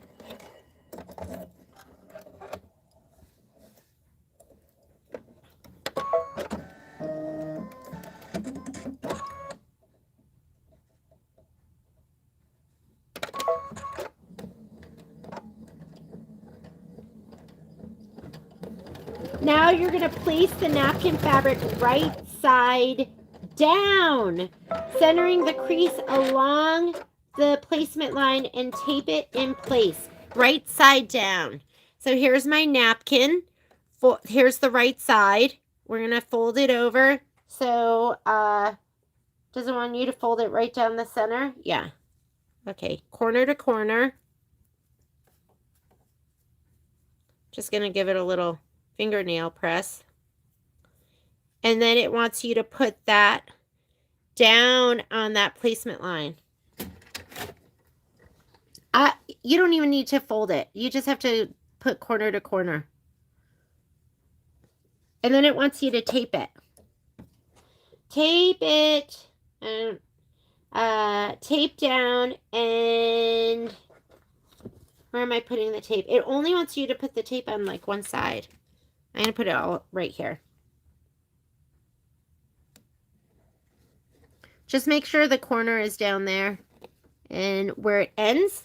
And I would have your little spatula ready to go so your finger's not in the way.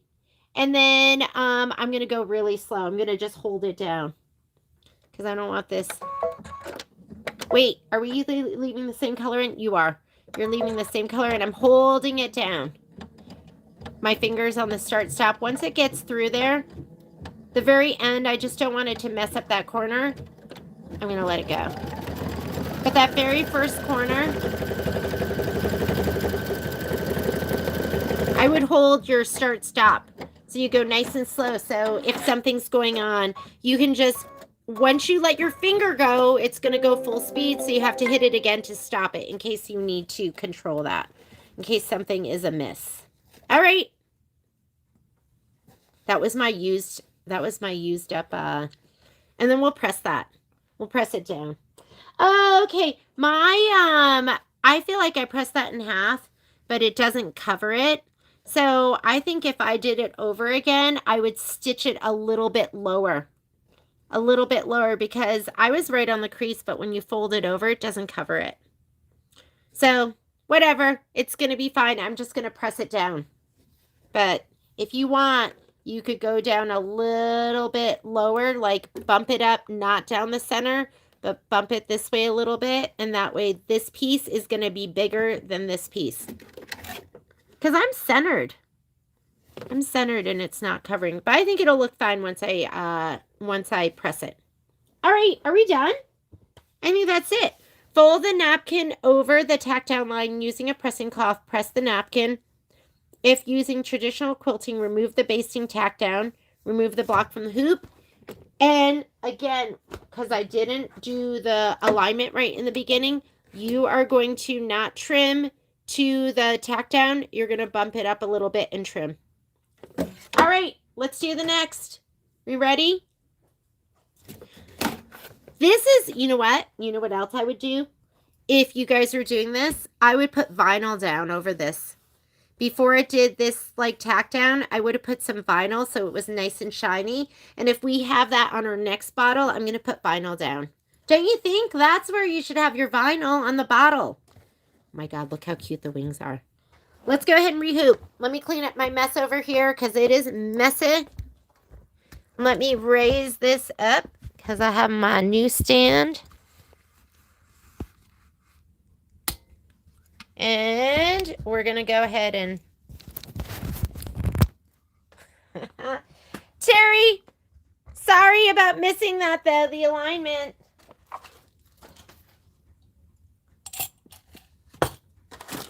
When I stitch these, I'm stitching them for the first time. I could never get through stuff if I had to do it twice. So every once in a while, there might be something I might miss. I'm so thankful for you guys because you guys catch it. You're like, what about this? All right, here we go. Next one. Hoopy hoop.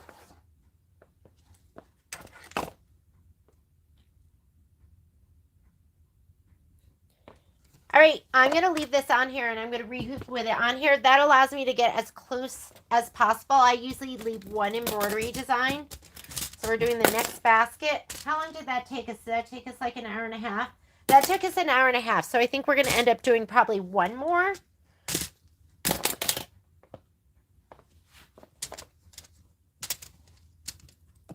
So when I'm using my 7x12, and it's my magnetic hoop, I usually cut my muslin 11.5 inches. If I'm using my regular 8x12, I'll cut it 12 inches. But it doesn't need to be quite as wide because you don't need it to be hanging out these sides. It can be right to the edge. Okay. And then I'll take my hand. I wonder if I think I'll be able to fit the rest of it. I'm just going to not even put these on there.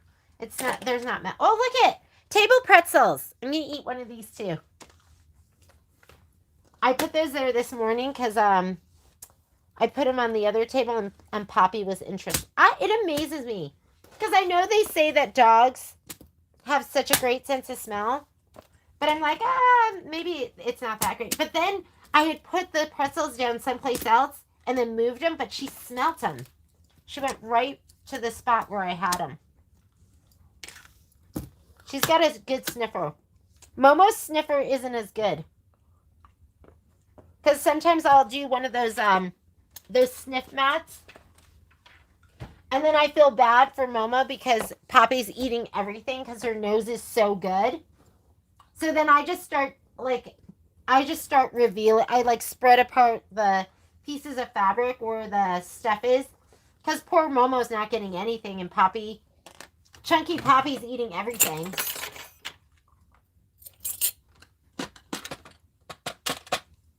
She'd probably be a good, like, drug dog.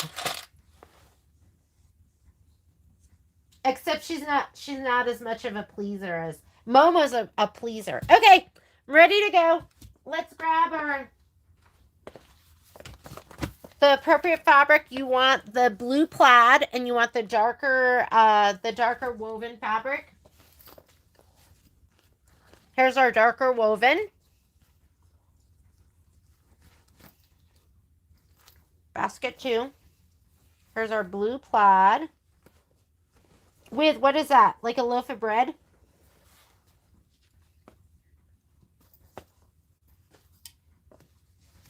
What else do we need? We need background, bread, dark brown embroidery leather, and I think that's it. Don't forget special alignment. I'm not going to forget this time. Okay, I'm going to go slide this onto the machine. Check your bobbin. Good time to check to see if you have enough bobbin thread. I'm on. Let me lower this down a little bit.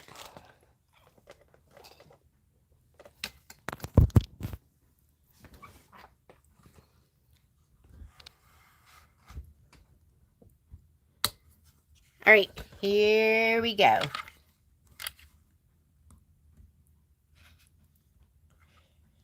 Okay.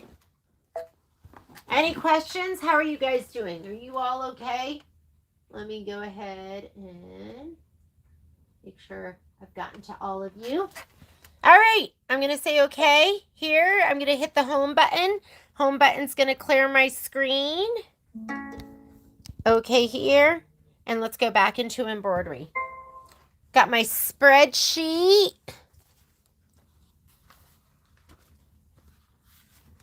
I'm going to take my little piece of bread. I like to put these on top of my machine so I don't lose them. And we are doing It looks like, I mean, I could go to my spreadsheet. I can look right here too. Insect 7, the 6x8 design, special alignment, and then we're going to skip and go to step 3 after we do the quilting. So we have 3 things to remember. And insect 3, that's going to be this one right here. 6.5 by 8.5, that is the right size. Now we're going to touch add.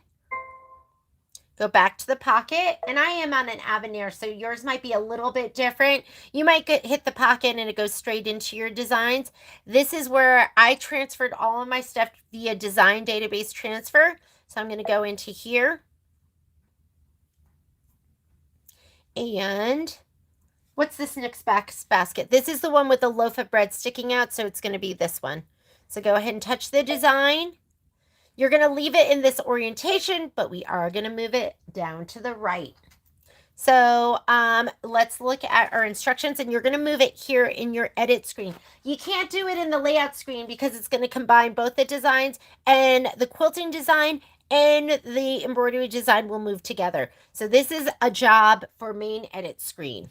So right here, it's telling you that do you see where it's like lined up? So it says, align the right side of the block embroidery with the outer right side of the quilting design file. Center both files vertically. Okay, so we're not going to move it up and down. This is where I am going to zoom in. So I'm going to zoom in, and let's zoom in 200%. I need to use my hand because I can't see all the way to the right. So I'm going to touch the hand button, and I'm going to move everything this way. I'm going to deselect the hand button, and then I'm going to go to my edit options, and these are my move arrows. Don't move it with your finger because you might move the quilting design instead of the embroidery design. We know that the embroidery design is selected because it has the red box around it, but you can always hit this, and now my quilting design is selected. I'm going to hit it again. It'll go back to my embroidery design. And now I'm going to use my arrows. Don't use your fingers, like I said, because you might move your design up or down. And I think it says to go to the outer line, right? Are we going to the outermost line? Yes, we're going to the outermost line of the quilting with the outer right side of the quilting file. So this is your inner line, that first one. We're going all the way to the outer line.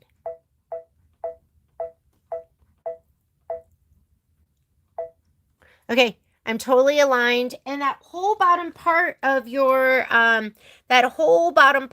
basket is going to be stitched in. So, because it's a 1/4 inch, this is the outer where you're going to trim to, and it's going to sew all the way here. So that whole outer part is going to get stitched in. All right, we got it. We're going to say okay. I'm going to zoom back to 100%, and that's what it should look like. All right. Everyone good? Okay. So we're going to go ahead and touch embroidery. That's going to combine our designs, and now I am going to bump it up. So I already have my hoop on, locked down. So on this screen, I can just go layout, move, and I'm going to move it all the way to the top. And then it won't go outside of the embroidery field. I'm going to go ahead and say okay. That saves you all of your muslin or your stabilizer. And the last thing we're going to touch is this button down here on the bottom, because the button here on the bottom allows us to skip steps. And we're ready to go. Okay, ready? We're going to stitch the placement line. Placement line first. I have a monarch in there. I'm just going to leave it. Look at this mess. Look what I did to my table. You like that? Look at that. Okay, hang on. Let me go ahead, and I'm going to clean this out a little bit. Move my coffee, my pop ruler.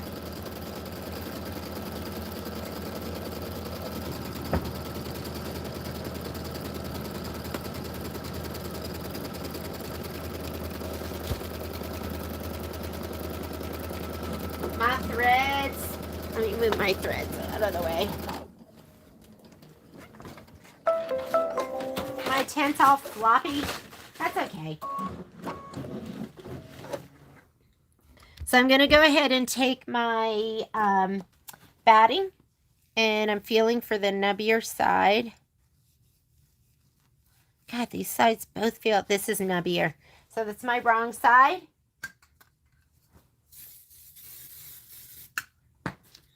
And I'm going to spray my background fabric, the SF101 side. See that piece of thread right there? I'm going to grab him and pull him off, because even just a white thread can shadow through. This red thread, definitely get him.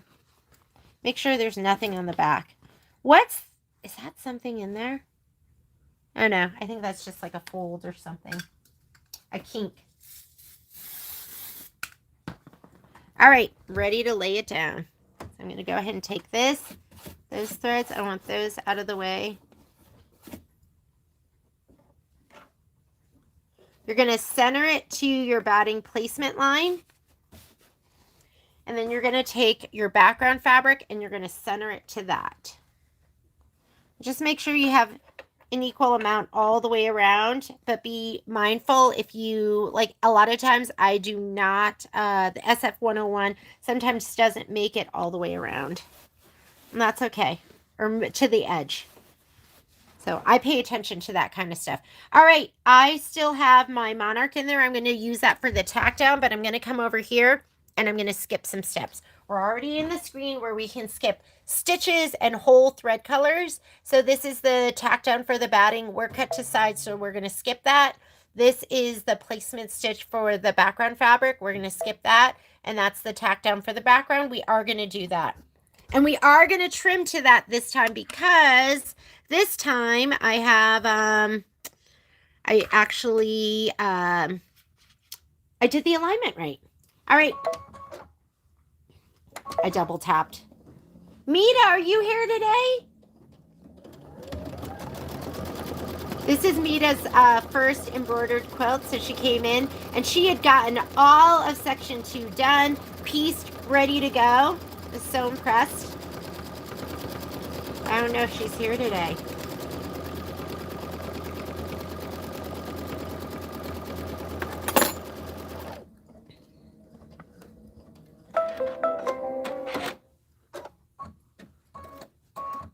Okay, if you look at your screen, it is showing you the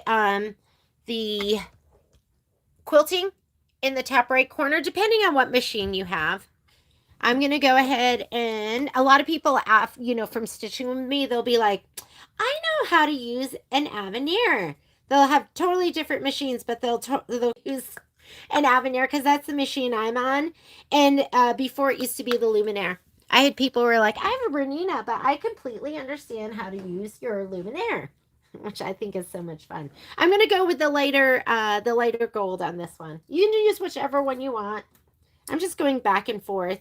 I used to be a stickler and I'd want all the quilting to match. And then I'm like, you know what? It looks better if I do different quilting stitches on different background fabrics.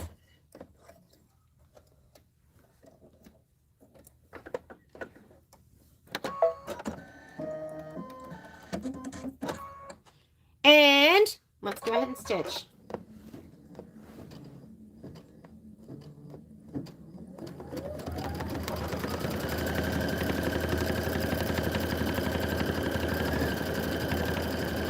Hey, Miss Arlene. How are you?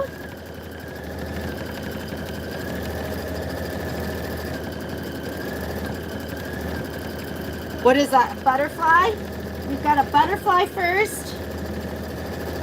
Okay, after we do the quilting, I was all impressed that I was able to tell you to go ahead in your instructions, and then I missed the alignment on the last one. So right here, we're going to skip ahead. Once we're done with the quilting, you are going to skip steps 1 and 2, because steps 1 and 2 are just placement stitches, and we already have our fabric down. So you guys are going to go from page 59 all the way to page 60, and you're going to start right here with step number 3, which is going to be the placement stitch for the loaf of bread.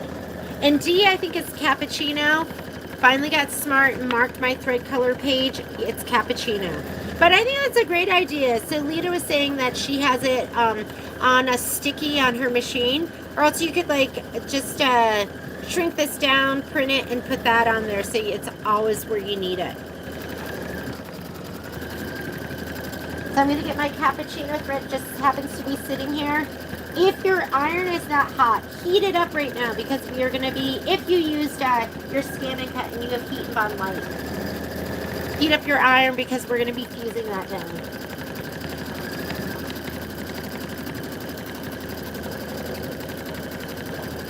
Something that we do on our sew-alongs is we do figure out how to make it work when you make an oopsie.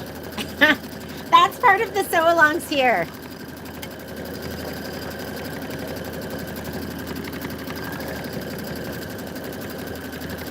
Oopsie! Figure out how to make it work.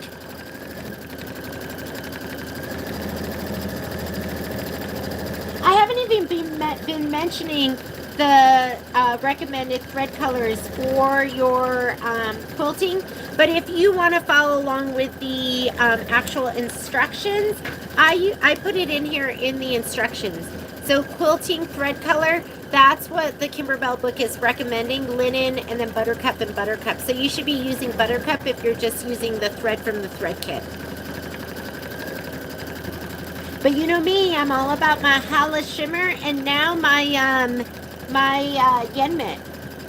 7003 would be perfect right now too.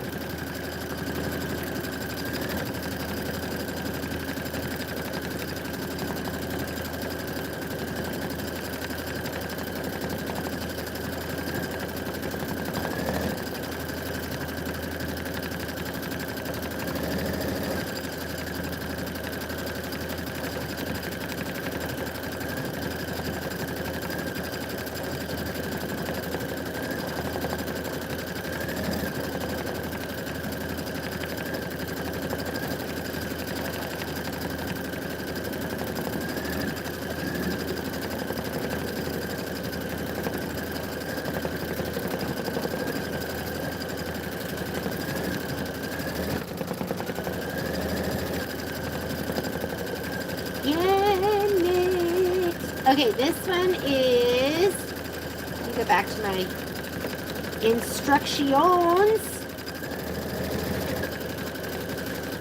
Okay, have your cappuccino thread ready.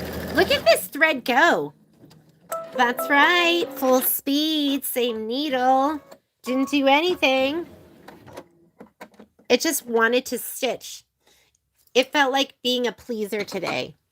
I was like, I'm going to be a pleaser and I'm not going to break. When I take it out, I take my hand and I pull it down the length because look, I mean, I don't know if you can see that, but that right here, it's super kinky and icky and I might just cut that off right there. I'm going to get rid of it because that'll give me grief later on. If you like pull on it, it'll break.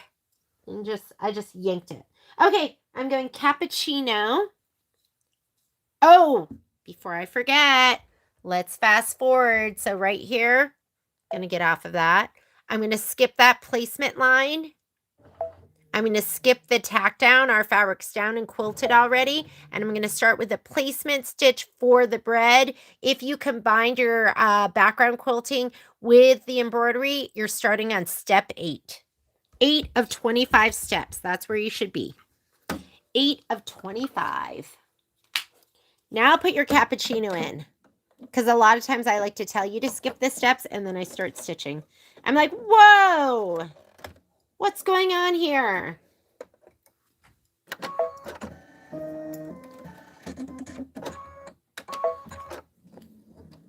Okay, grab your thread. Or not your thread. Grab your bread.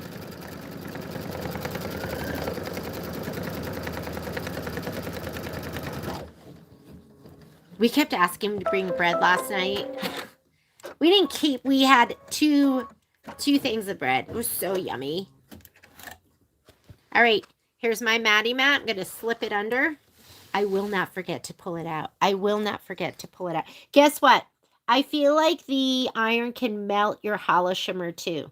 So I'm going to go ahead and put this on here. And I'm going to put my, I'm going to put a Teflon sheet on top. My favorite is my Goddess Teflon sheet. So I'm going to just put it right on top like that. And I'm not going to spend too much time with my iron on this. There we go. That's enough. Just to get it to stick. Is he down enough? He's down enough. Okay, mat out. I want to see that in your hand. Pull it out. If you're lazy like me and you're just doing it right at the machine. Last thing you want to do is iron and melt your machine. Don't do that. Don't do that. Okay, what are we doing next? So, you're going to do, if you didn't cut it to size, you're going to do your tack down and you're going to trim close to the stitch line. I'm done with that. I'm just going to do the decorative bread outline. I'm going to keep I can tell right here, I didn't totally press it down right on that very end. So I also have to skip steps on the screen. So I'm going to say, okay, to get that off of my screen, and I'm going to skip the tack down. Oh, there we go. And there's the decorative stitch. I can see it. I'm going to do that one. I'm going to have this out just in case I need to control things. Yes, I pulled my mat out. I did. Thank you. I can always use that reminder. You guys know me. I need help. I need all the help I can get.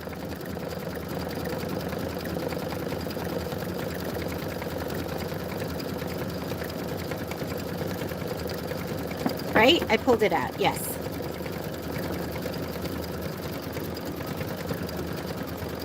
Okay. Then we're going to put in your mocha, and we're going to do the detail on the bread.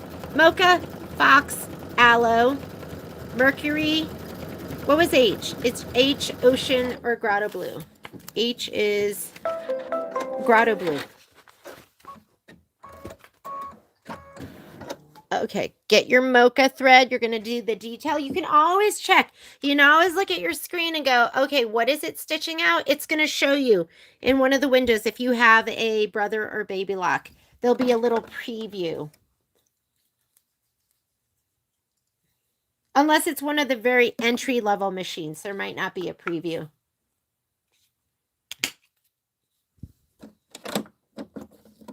But I rely on that preview window. A lot of times, sometimes I get ahead of myself, or I think I've stitched something, or I'm just not paying attention. I'll be like, okay, we're stitching this out. And then I look at the screen, I go, wait a minute. Gets me to stop and think. Do you have background fabrics for each of the baskets in the shop? Yes. Yes. And what's the other one? We have this in the shop. We have the yellow sparkle. And then the last one is going to be on... The last one's on yellow honeycomb. I think we have everything. Yellow honeycomb for this one. So I could put together a little package for you, Miss Lita. Danish butter cookies. Whoa! You had me at butter cookie, Cindy.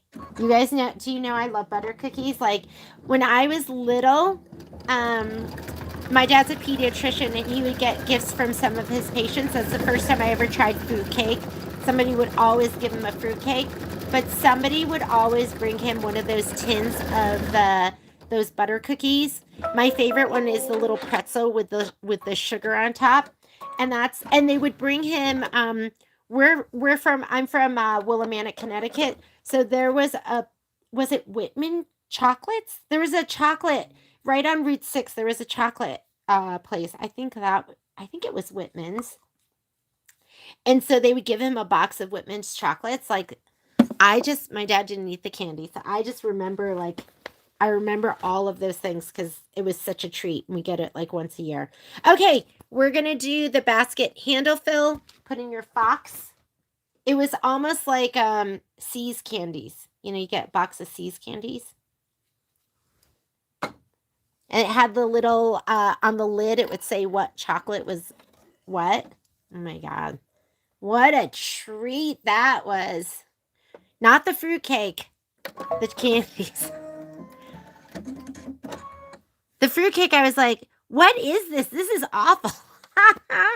Okay, I had Joanne Bell made us a homemade fruitcake. I didn't know that there was good fruitcake. I was like, this is hard, and whatever's in it tastes really not good.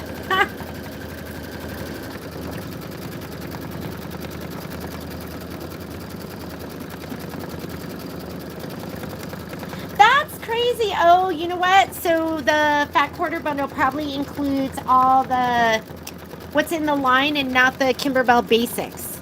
The basics fabrics.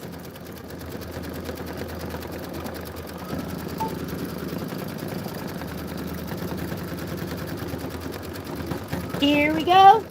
Stitch out the handle. This is 3 minutes of stitching. Then you're going to put in the aloe. We're going to do the stems, the mercury for the flower, and the grotto blue for the flower centers. Hello, Miss Gloria. Gloria, I think you're done, aren't you? Are you doing your second one?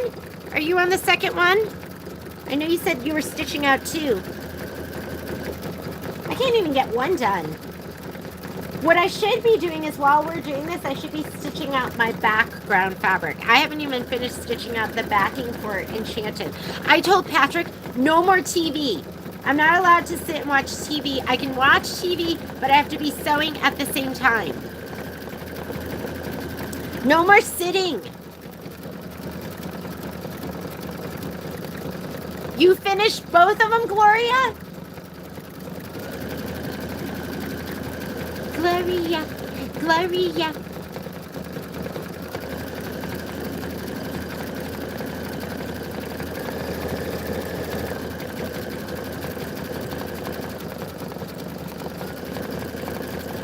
It is noon.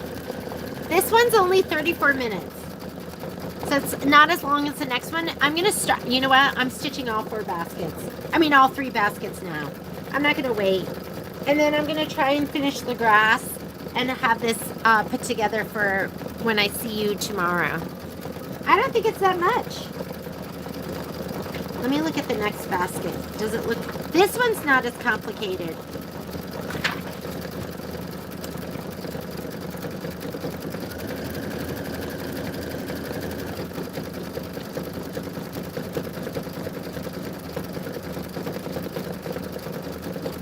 I know, Terry, some of us are overachievers. No, some of you get a lot done. I try. But I work full-time too, so I get done what I can.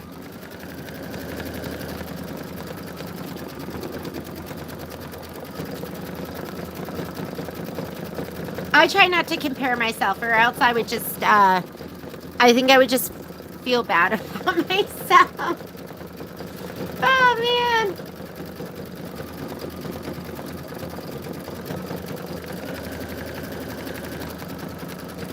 Okay, get your aloe ready. Where's mine? There it is, across the room.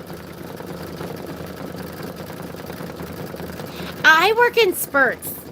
Yeah, I'm a really good work in spurts kind of person.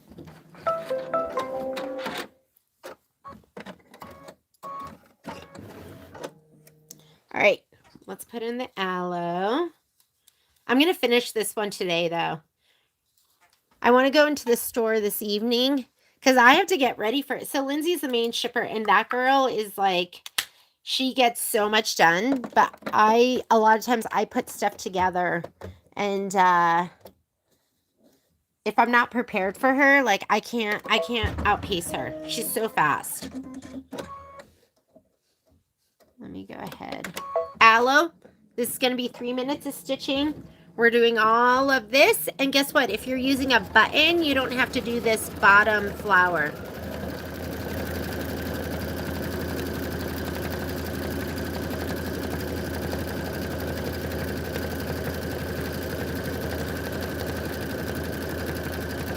I try to get stuff done. I feel like yesterday, I should have gotten so much more done. But I went for a hike with my girlfriends. We were out for probably like an hour and a half. And then I got home and I was stitching. I was finishing up section 2. And then I started a bunch of stuff and didn't finish. And you know when you don't finish, you don't feel like you accomplished anything? That's kind of where I'm at. Or where I was at yesterday. And then I just decided I wanted to go to bed.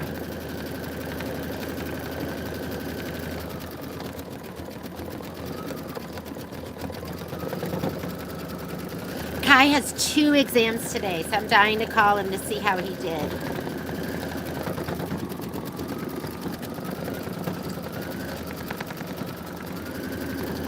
The kid is he's finishing up his junior year, and he's got a 4.0 grade point average, and he's been trying to keep it.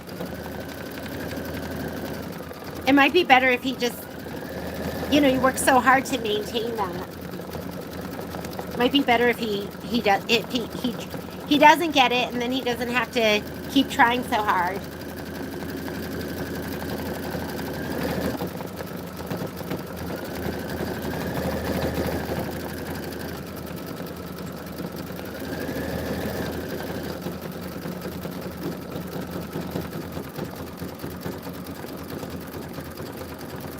Okay, you're gonna get your Mercury next. That's the next color up.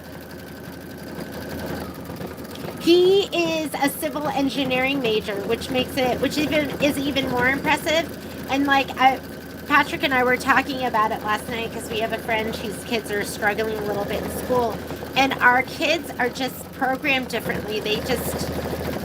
We had one period in high school with Kai during the pandemic where we've never really, I feel really lucky. I've never been online. You know how they have the app and you can go online and check their grades and do all of that? I've never done that. Never had to do that until high school. And it was during COVID. And during COVID, we took our kids out of school for that year, and they did online school. And we had no idea that he was struggling. And I can't remember what happened where we found out that he hadn't turned in some assignments or he was falling behind. And it was the first time that we had to deal with that. And so we started taking him to the store with us. And then he started doing his homework there. And it was the first time we had to monitor him, that we had to pay attention to what was going on. But overall, Patrick and I have just been really, really lucky. Our kids have just always been super self-motivated, organized, and driven. And what a gift. We've been so lucky. Not to say there's times where they waste time, because we all waste time sometimes, right? You have to learn. You have to learn to pace yourself. I'm still learning. I'm still learning how to pace myself. Oh my goodness. Okay, here we go. Mercury. What a time that was, the whole COVID time. It was a really tough time for kids. For kids that were in school, not in school.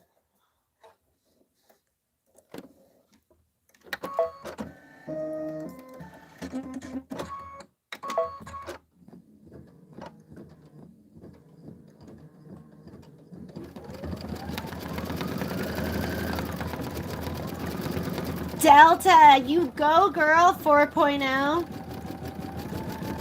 Oh, so the Minky Kim class. Minky Kim, it's 2 days, and you don't have to do both days of either. So tomorrow is going to be all about Design Center and IQ Designer, and you're going to be quilting in the hoop. So Michelle's going to be walking you through how to quilt your panel in the hoop, so you don't have to do the straight lines and do all of that, using Soft and Stable. So the day 2 is just sewing it all together. So, Michelle is an excellent bag maker.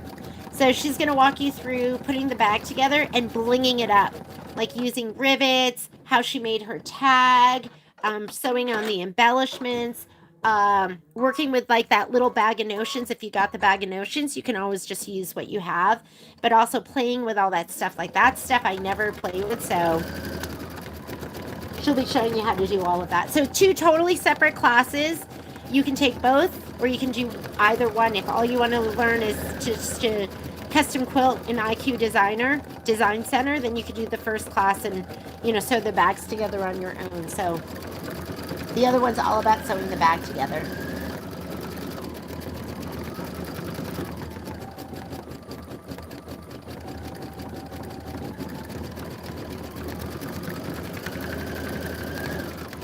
Oh my God, but Cindy, we weren't monitoring at all. Like by the time we were monitoring, we were, I don't want to say it was dire, but we were like, we had no idea what had been going on.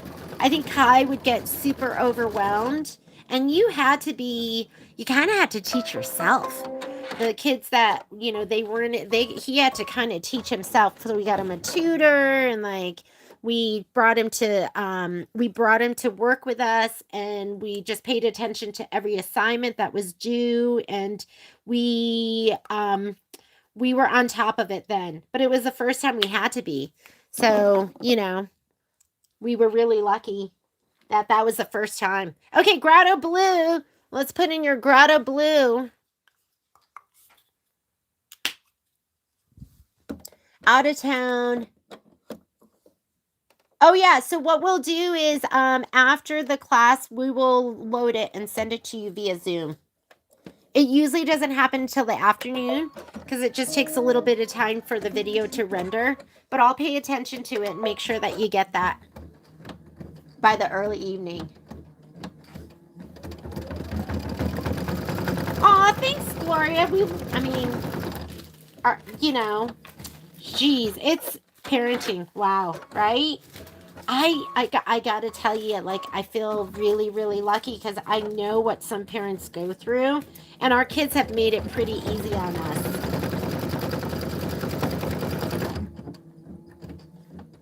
So they've made it easy to parent.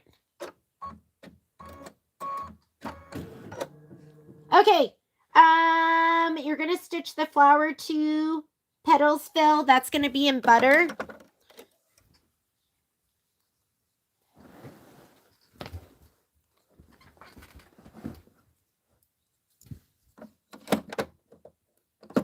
Not that we haven't had our challenges, parenting, that is, I gotta tell you, and the reason why it's been, it's Patrick too. Patrick is, if I'm an okay parent, Patrick is an amazing dad.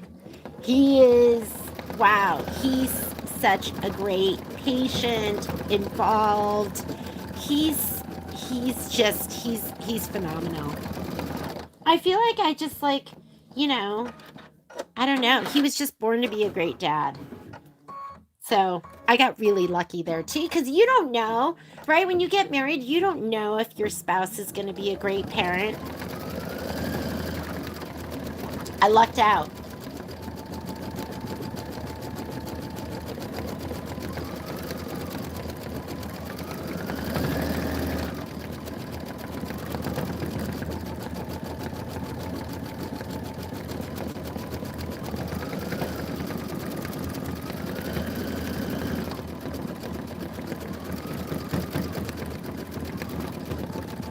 Oh, yeah.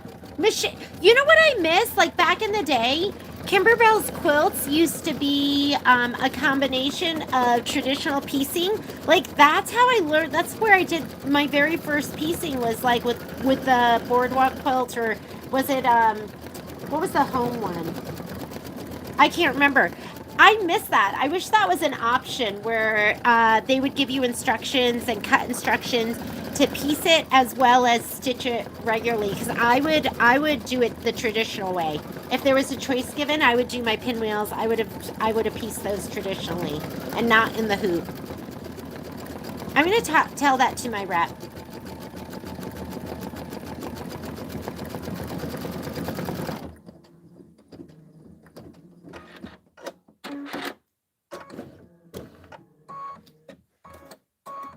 Cute. These are adorable. You're going to get linen next, and you're going to stitch the center of this flower, And then after you do this flower, we're here on to step 13.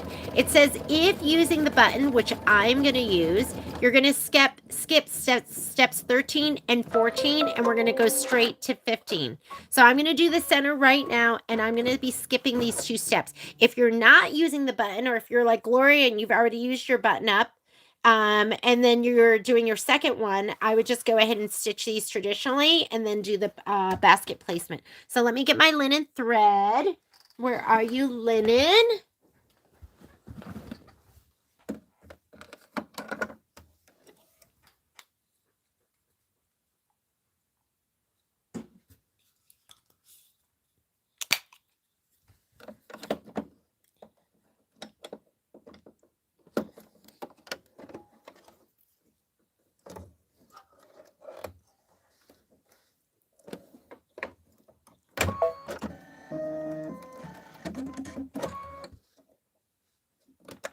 Center, flower center. And then get your fox thread.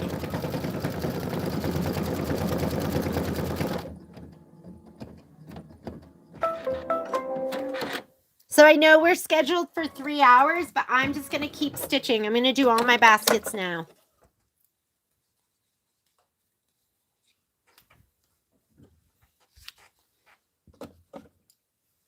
Here we go. Okay, and don't forget on your screen to skip the next couple of steps. So I'm going to go thread up my fox.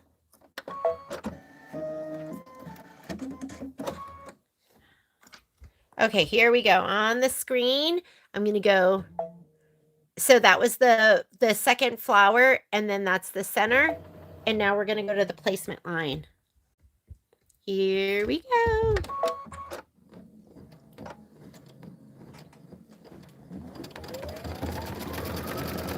And you're going to get the darker brown. I'd call it a medium brown. It's super pretty. I'm going to give it a little shot of spray in one of the corners. And this is the spray I use. I use the Ganol KK100. It is my favorite. Comes in a big can. It's 15 bucks. It lasts a long time. It's the perfect amount of stick for me. This one you're going to trim right to the stitch line. So I'm going to go close. I'm going to go right here and just a little bit beyond. If that's too close for you, you can give it more of an edge. Here we go. I'm just going to hold it down outside.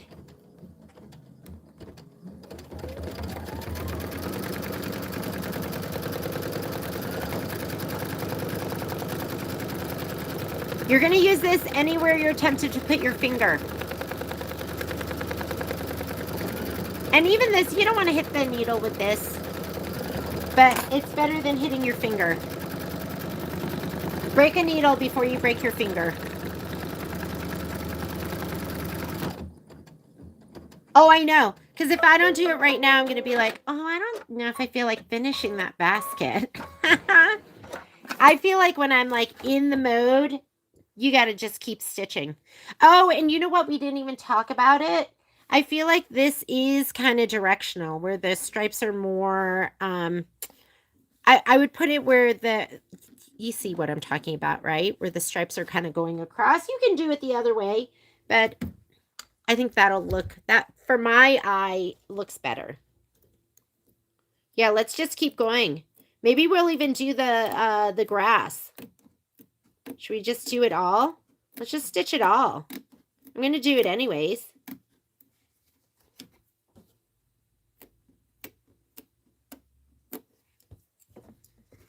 Right to the stitch. I'm just using my Kimberbell snips. I love these snips. I mean, I've had my favorite. My titaniums used to be my favorite, and then my Havels, and I don't know why. Maybe because these were brand new. Maybe these are no better than my Havels, but I just felt like they were even a little bit better, a little bit stronger, but I could have made that up in my head. But these are the ones that I go to now. And I wonder if you can, like if you can pop that out, maybe these can be sharpened too.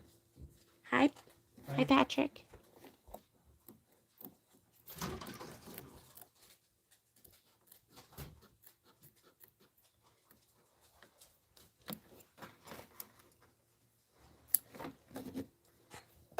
All right. Oh, I love this.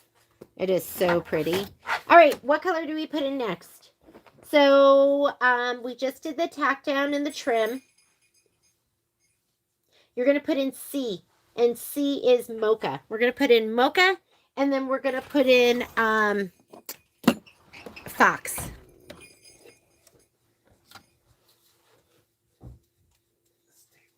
Oh, yeah, that's dangerous.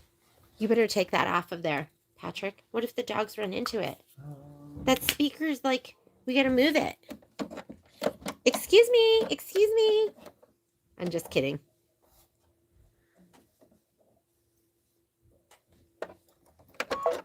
Whoop. Wrong button. Okay, stitch away. It's going to do all of this adorable stitching right here in mocha. And then we're going to put fox in, and we're going to do all the other adorable stitching. And then we're going to put mocha back in. We're going to do the top rim. And then we're going to stitch out the grass. And is that it? Yeah. And then you're going to trim. And again, you're going to line up the bottom, the inner part of the pop ruler with the bottom of the basket. And that's going to all get sewn in. Should we do this? I'm going to look at those instructions. I think that's pieced in the hoop. Is it? Let's look. What's the next basket? Basket 3. Hi, Renata. How are the chickens? They laying?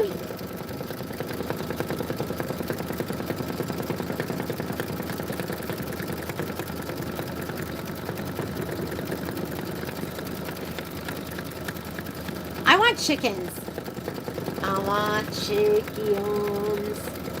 I remember when I went to Korea and my aunt took us to one of the markets and she bought a chicken that we were going to eat for dinner. And that chicken was like long and skinny. And I was like, is this how chickens are supposed to look? It wasn't like all plump and plumped up. Every new block. Oh, I know, Tina. That's like me too. Every time I do a block, I'm like, I'll be like, this is my favorite. And then I'll do a block and I'd be like, wait a minute. This is my favorite. Yeah. I could be doing something, like not just sitting here being mesmerized by the stitching. How much stitching is this? 2 minutes? Okay, I'm going to tidy up over here while this is stitching out. So Graydon came in the other day and she didn't seem like herself. I was like, what's wrong? Are you okay? And something had gotten into the hen house and killed her favorite chicken. And she said that was the chicken where the other, you know how there's, I mean, pecking order's real, right? So the other chickens wouldn't let her like inch into the hen house. I think she kind of slept on top or something. And but still like protected. So something had gotten in and I think had eaten her. So and Graydon loves her chickens. She loves her chickens. She came in the next day and her mom had gone and gotten them 4 new chicks. And her names are so funny. I can't remember what they are, but she said they all had such different personalities already. I was like, oh, that's so much fun. I don't know if I could eat my pet though. I think I would just be eating eggs. All right, this is going to be 9 minutes of stitching. Guess what? I'm gonna run to the ladies' room. I'm gonna clean up a little bit. I will be right back. Just stitch on.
Uh-oh.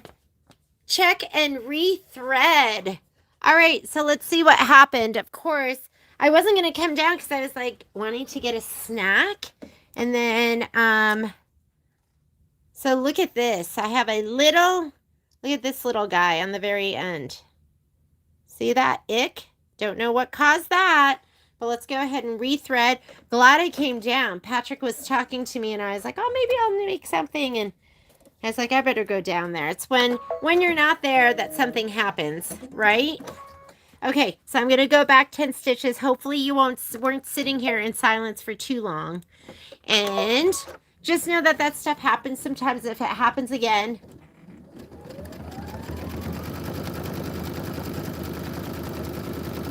oh, they were happy to eat her. Oh my God, Lena, that's funny.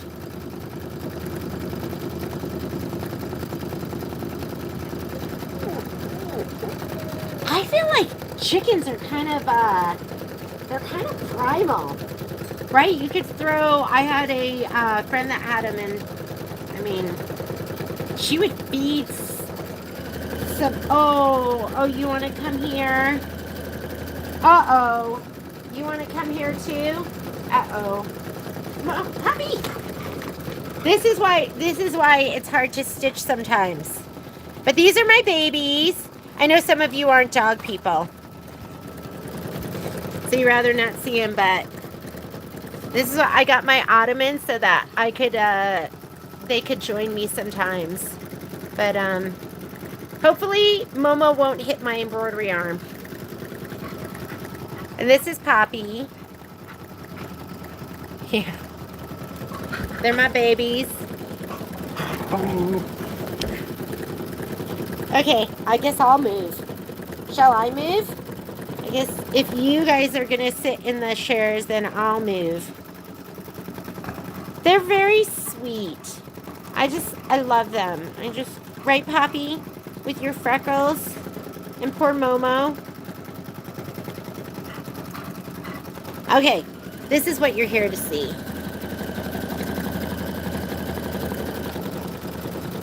I need you two to move. Poppy is very pushy. We always say that Momo is that Momo is Patrick, and that I'm Poppy.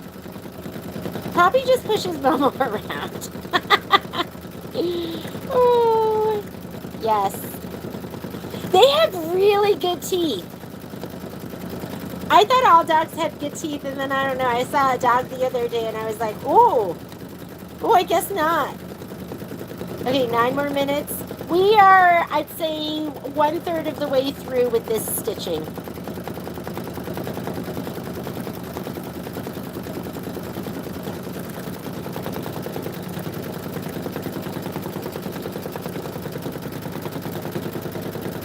Shall I move this stuff and then you guys can sit up here? Oh my God. I know. You want pets.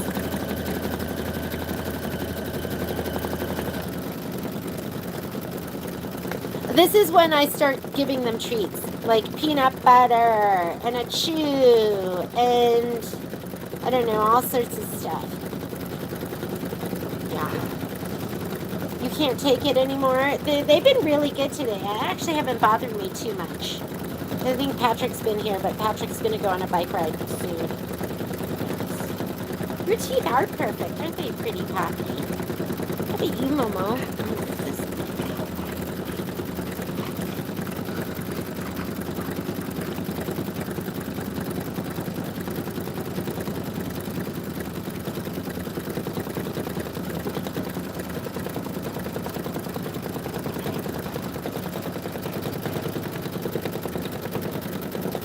That's why I think I need a couch. Where do you get your muslin? So we sell the muslin that I'm using right now. We sell at this store. I get it from E.E. Shank. And E.E. Shank is the distributor that used to like supply all the fabric for Joann's. They're really, really big. I think they're up in Oregon. And so I buy, I can't remember, it's like the something star. And we get the 90-inch. Right now I have the 90-inch in white. And I just ordered some bolts of the of the natural again, but we sell the 90-inch, and I think we have the 45-inch back in stock as well. It is $10.99 a yard. If you're doing a lot of this, I would say buy a bolt, because the bolts are 15 yards at $10.99 a yard, and we do, anytime you buy a bolt, we do it at 30% off. And you'll go through it. I mean, if you're doing Kimberbell stuff, or even other quilts like the Lori Hope ones, if you're doing that stuff, you'll go through the muslin.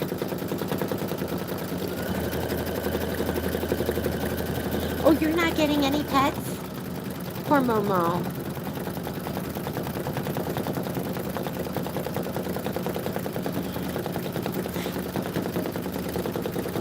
Poppy! Poppy, you squeezed Momo out. Okay, come on, get down. Get down.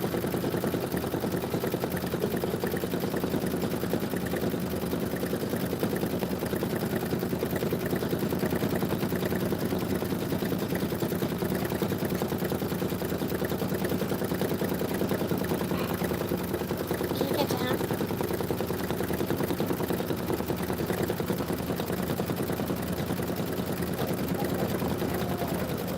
You don't like that.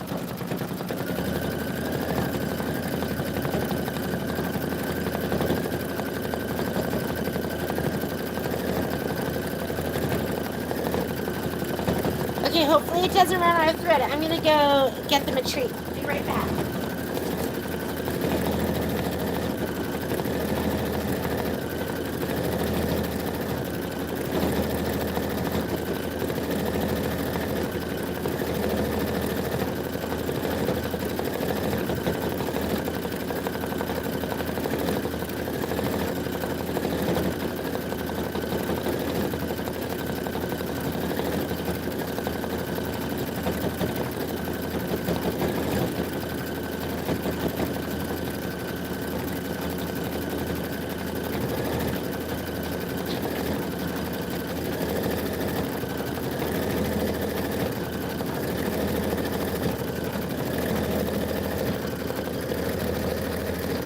Right. Oh, look what she did to my book. She's sitting on it. All right. What's next? Oh, the basket looks adorable. Yeah, just look on our website. And like I said, I prefer the 90-inch muslin. And I just roll it up just like it is stabilizer. And I just cut it in different sizes based on the hoop that I'm going to be using. But I love it.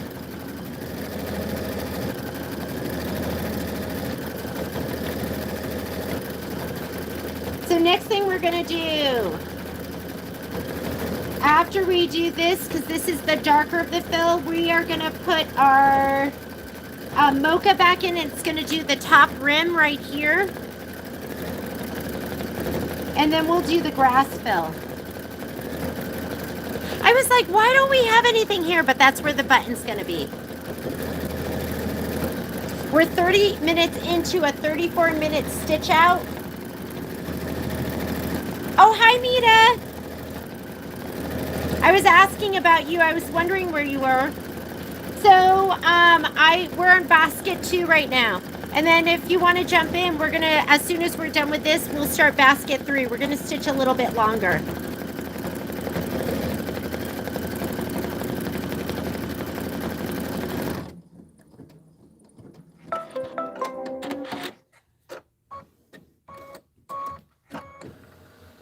Okay, let's put in our mocha.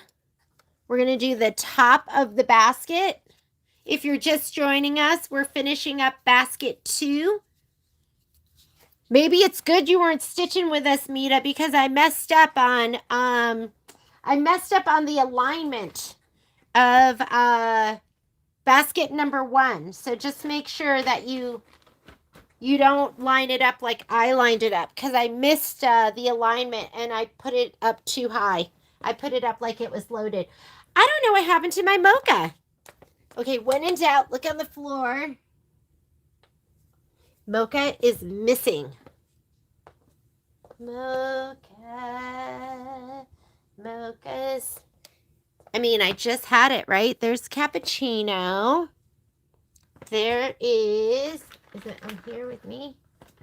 My dogs were just over here. Ooh, I got it. It's on my second table. Okay, let's put in the mocha for the top.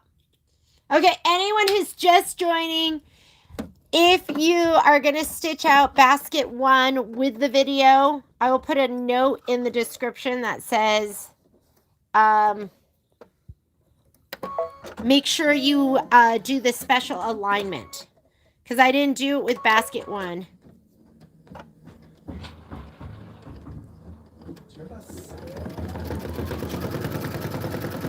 No, I don't know where it is. I do, but I don't know where it is. Oh, maybe it's in Violet's room. I might have brought it in there. Because see how this is? And look at this.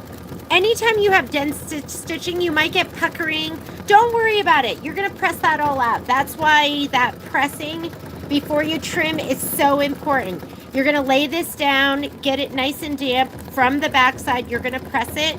And all of this, you're going to get rid of most of this. And that's going to get sewn in. You want it to lay flat before you press it out.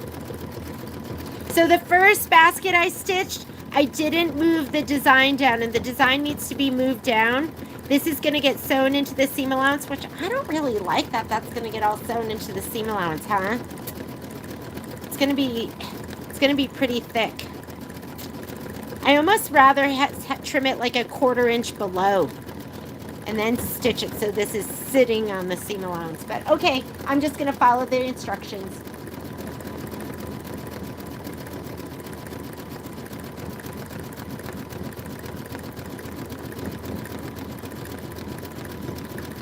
Oh, I know, right? Poppy does like to steal stuff. You stitched out the details instead of using the buttons. Yeah, I mean, some people like the buttons, some people like the stitching. I like skipping steps. And I'm like, okay, I can skip those steps. Perfect. I'm not going to do them. And I like them both. They're both cute. All right, tufts of grass, put in your clover. But this is how your embroidery should be sitting, right on that last tack down stitch. And we're going to trim just below that basket. So make sure with the baskets, you're looking at the alignment, special alignment, and special cut. You're looking at both of those.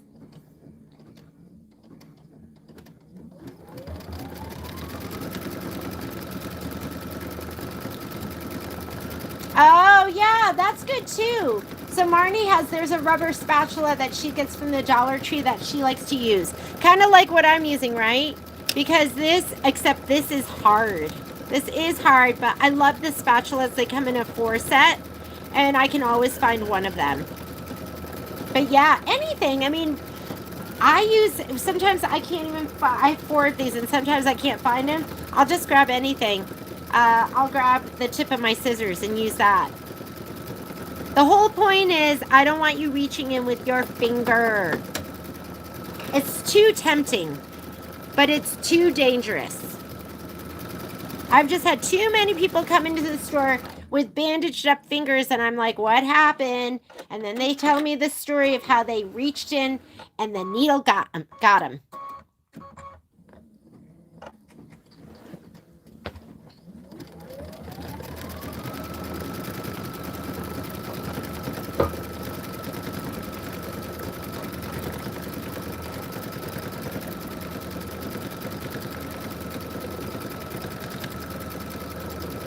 Okay, what's next? After we do the tufts of grass, that's it. We're going to rehoop, and we're going to hoop up for the last basket. Basket number 3.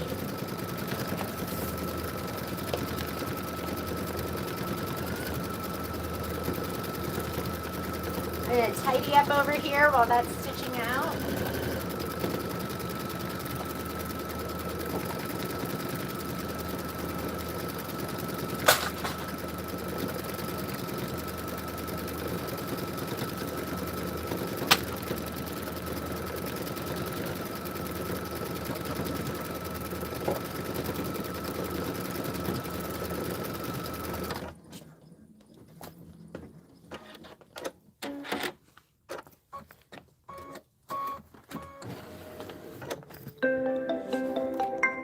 So cute. Let's look at all our baskets. Okay, and come on back over here.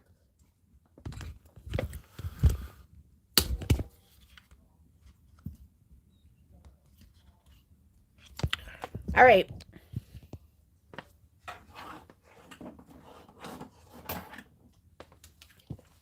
Okay, so what I was just talking about, if you're just joining, see the alignment here?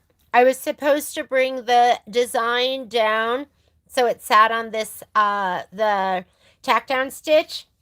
I did it here. And this is you're gonna sew a 1/4 inch, your seam allowance. This is gonna get encased in your seam allowance. So if you did what I did, you're gonna trim that with your pop ruler so that the pop ruler's on the bottom of that. Where did I put my pop ruler? So your pop ruler is going to frame this one. And you want the edge of the basket to sit on the very inner part of this, of your pop ruler. Just like that. I mean, I'll put it so my blade just cuts right in between. On this one, I'm going to have to move this up. So I'm going to move this up and cut just like that. And I'm going to rip out this stitch so that, you're not going to see it. Hopefully that's not too confusing. We got our alignment right on this one, not on this one. Okay.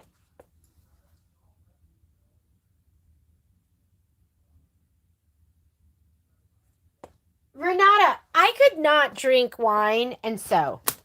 That would just lead to seam ripping for me. I gotta be sober and sew.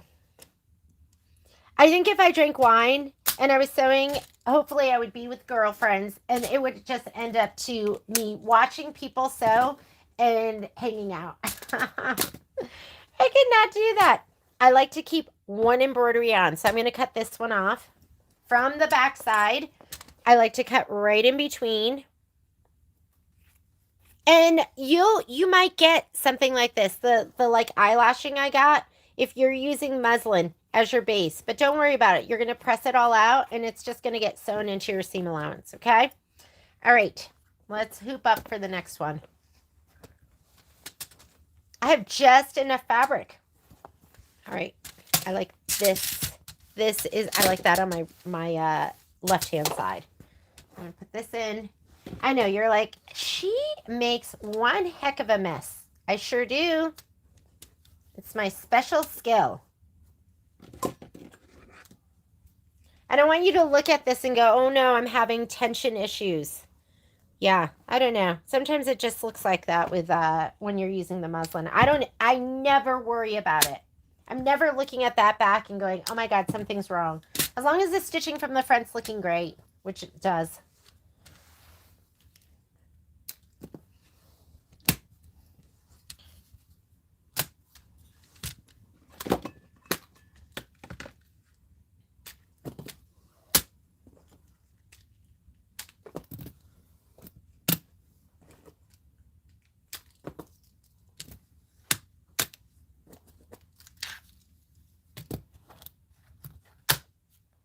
Now, if I was sewing and piecing and it looked like that, I'd be concerned. But for this, I'm never worried about it. Okay. Fold this over, clip it. I need another wonder clip.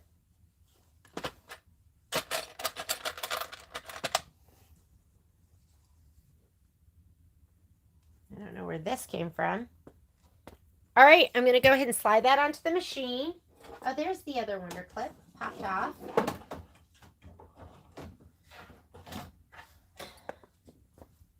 And so cute. Isn't that so cute? We'll press and then trim. You don't want to be trimming before you press. Let's load our next design. We're getting this done. Baskets are going to be done. Here's my ripped up book because Poppy sat on it. Okay, don't forget, we have special alignment. Let's load our design. We're on basket 3. Where's my fabric? I didn't even grab any of that. Basket 3 is going to have the yellow honeycomb. You're going to have the wood grain leather. And your wood grain, when you lay it down, I would lay it down so that the wood, that it goes like horizontal. I wouldn't do it so the lines go vertically. Go horizontal. Unless you like it vertical. That's up to you. It's not going to make a difference in the end.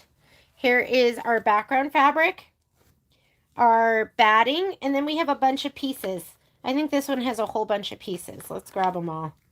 What do we have? Ah, that loosens you up. For the free motion, Renata, I could see that. Maybe you're not as like tight. You're like just going with it. Okay, so you need bread, boom, bottle, label, flour, and napkin. Okay, so those are all your pieces. We learned something about laying this down. When we lay it down, we're not going to go from corner to corner. We're going to go a little below the corner.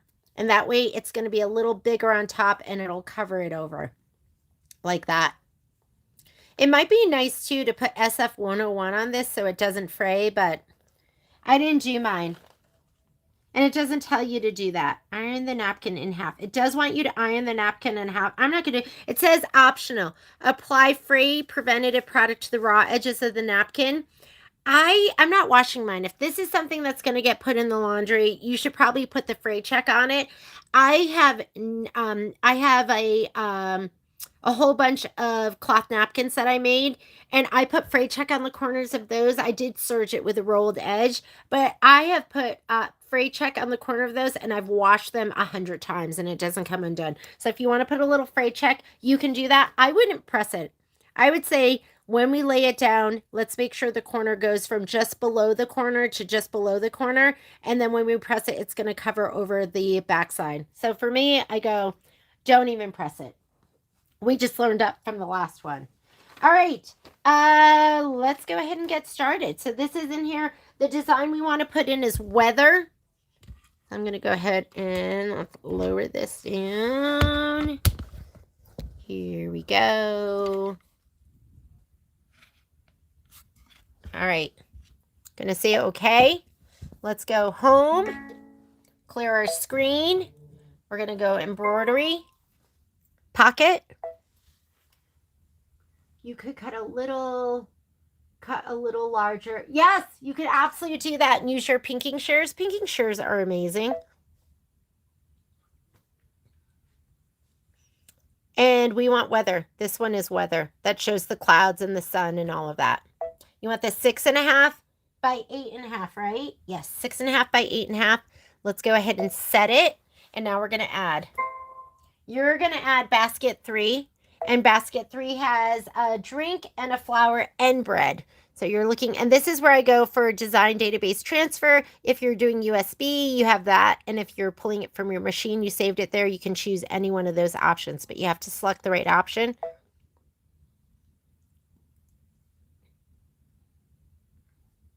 Basket 3. That's the one we want right there with the beverage and the flour and the bread in the middle. Go ahead and touch that. Set it. Special alignment. Let's do our special alignment. I'm going to go ahead and zoom in to 200%. I can't see that very edge, so I'm going to use my hand button. And yours might be different on your machine. But I'm going to move it over here so I can see it. You got to touch the hand or else you're going to have been moving the design around. So now that I can see it, I'm going to deselect the hand button. And then I'm going to go edit. Use your move arrows. Don't use your finger to move this because you might move it up and down or side to side, or you might move the design behind it. And I'm just going to use the right arrow. You have 2 yellow lines. The rightmost yellow line is the line that you want to line this up with. So that is the 1/4 inch.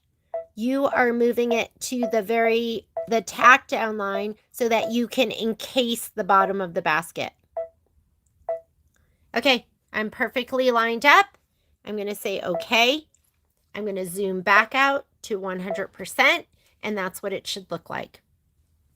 And it's in your book too, so you can refer to your book. It's going to show you there. All right. This is my main edit page. I'm not going to move it here. I'm going to move it in my layout page. So I'm going to touch embroidery, which will combine the two designs. And then in my layout page, or if you're on a Destiny or a Dream Machine, it's going to be your secondary edit page. It's going to say edit again. I'm going to go layout. I'm going to touch the move arrows. My hoop is on and lever down. So it will not let me move the design outside of my embroidery field. I'm just going to touch this and go all the way up. If you're in the main edit page, it'll go all the way out, even if your hoop is on. It'll go all the way out of the embroidery field, all the way to the very top if you let it. But in the layout page, your secondary edit page, it's only going to go within the embroidery field of the hoop that is on the machine with the lever click down. So I'm going to say okay, and then you know I love this button, and that's where I live when I do my stitching, where you can go forward and backward whole thread colors or stitches, individual stitches if your thread breaks. I haven't even checked my bobbin, so who knows how much bobbin thread I have. All right, we're going to start with this. I've got clover in the top of my machine, so I'm going to leave that, and we are going to get stitching. Let me move this out of the way, and we're threaded up. I'm just going to hit start.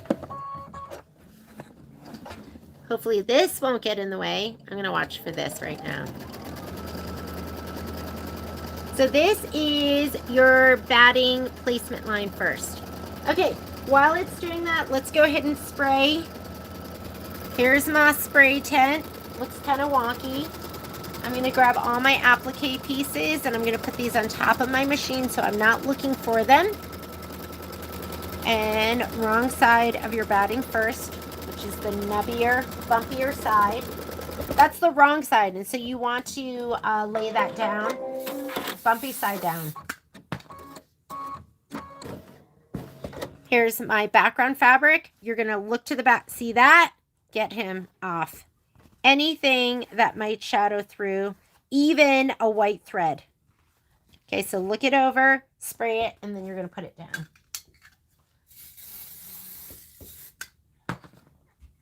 All right, gonna lay down my batting first. We're gonna lay this down, and then we're gonna lay down our background fabric. Center it to your batting, approximately. I do have a spot here where I don't have the SF101, so. And try to make sure it's not like cockeyed. It's kind of, you know, all your edges are parallel. Okay, looks perfect. I'm going to go ahead and do the tack down. So when we come back over here, we got to skip some steps. So this is your batting tack down. We cut to size, so we don't need that. The blue is the placement stitch for your background fabric. We already laid ours down, so we just need to do the tack down of the background. So you're going to be doing step 1 of 37 and 4 of 37. Okay, let's go ahead and tack this down. Watch out for this. That's folded over if you have yours like that. I don't want him in the way. You never know what your foot's going to get caught on. What perils abound.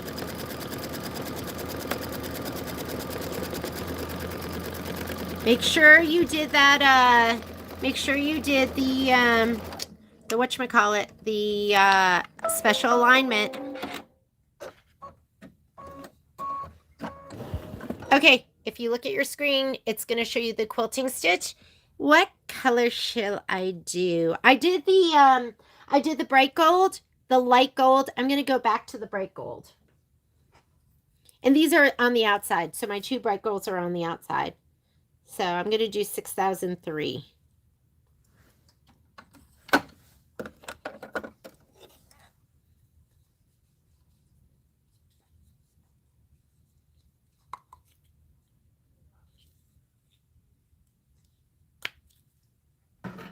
I locked the dogs out because Patrick's here. We can go cuddle with him.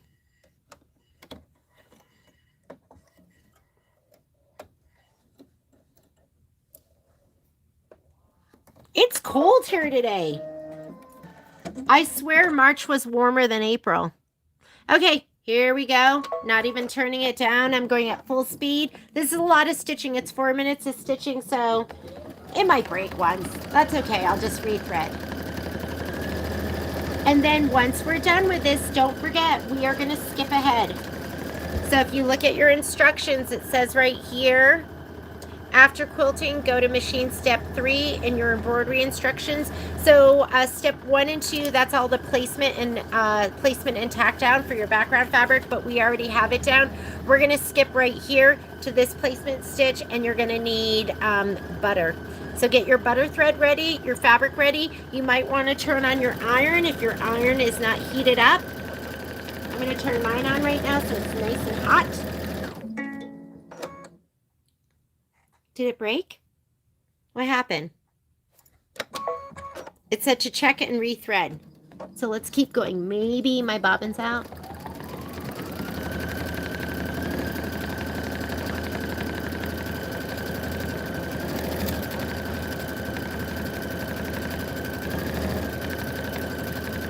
So when it gives me a warning like that, I'll look, and if I don't see anything, I'll just keep stitching, and then if I get another warning, then I'll take all my thread out and investigate.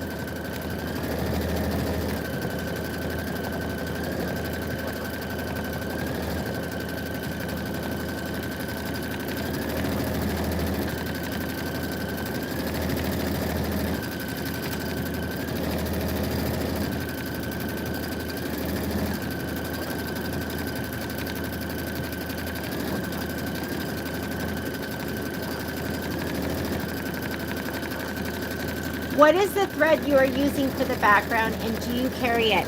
So I've been using Hala Shimmers. Here's my little, look how fancy I am. This is like the deli takeout container. So this is Hala Shimmer, and we carry it in the small spools, and it is glitter thread. It's made by Selkie, and it just gives it a little bit of Hala Shimmer. That's how you spell it, Hala Shimmer. I carry the small spools in the store, but if you feel like you're gonna love it, I do have some of the big, well, you have to special order the big spools.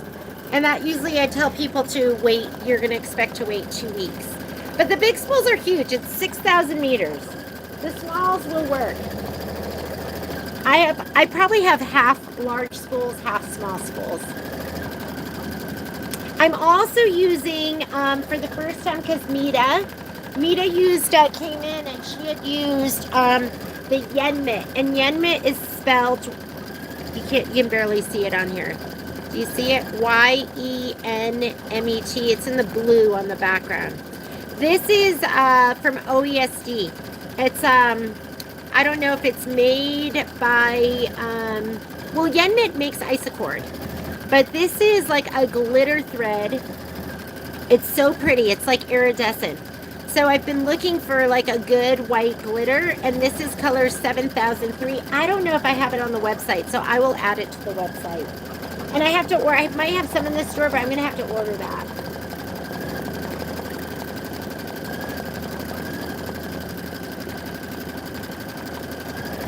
If you want to just be following the instructions call for you to be using, for the baskets, for basket 1 linen, basket 2 and 3 are both buttercup. But once you start using this, you're going to be like, I need Hala Shimmer because it is so beautiful. Like, I mean, look. It's like a ribbon thread, so it's a little more shimmery and glimmery. I don't think that's even a word.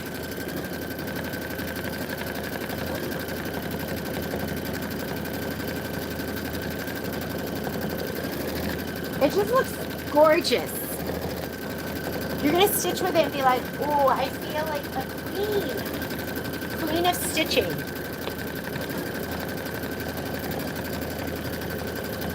And I like just the regular thread too. Like on this one I have, this is Hala Shimmer Light Green here. And this is, I think that is mint green. This is light yellow, I think.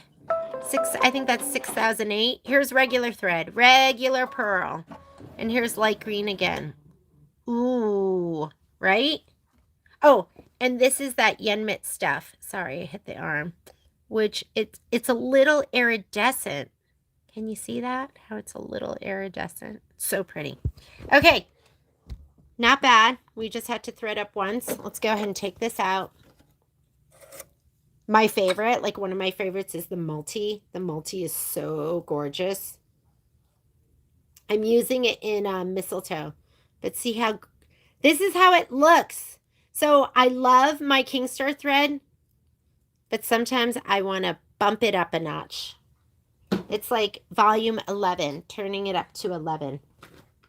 Okay, what are we doing now? Sorry, lost focus. We're going to skip 2 steps. We are doing basket 3. We're going to skip. So let's come on over here before I forget. Okay. And then on the very top up here, this is going to be placement. Skip it. This is tack down. Ours is already tacked down. Skip it. This is if you're doing the background quilting and the design. And if so, you're going to start with step number 8. You're going to be on step number 8. It is so pretty. D, cappuccino. Grab your cappuccino thread. This is mocha. And this is cappuccino. D's cappuccino, right? D, D, D. I'm always going to tab to the thread page. Do you know this is like, I mean, I don't know how many I've done, and this is the first time I've tabbed the thread page, so I can get to it easily and know what's what.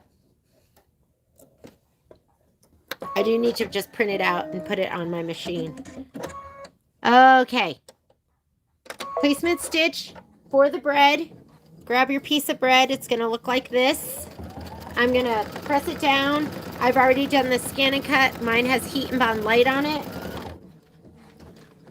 I'm lazy, so I'm going to use my hoop and press mat. I'm going to slip this underneath.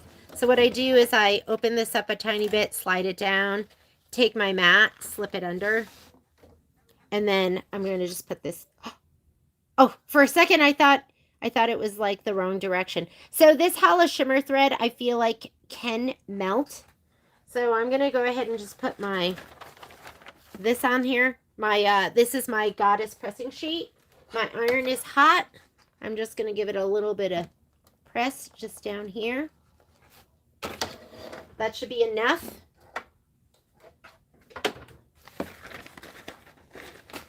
I'm going to pull my mat out.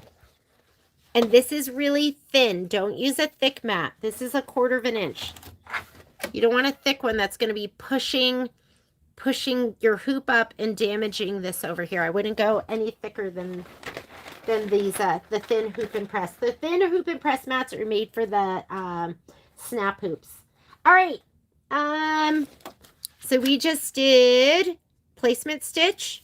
I'm skipping the tack down and trim because mine's trimmed and pressed down. And I'm going to go to this step with the decorative outline. All of this is all cappuccino until we get to here, which is mocha. Okay, skip. Let's come on over here. That's why I like to be on this screen. That's my tack down and trim.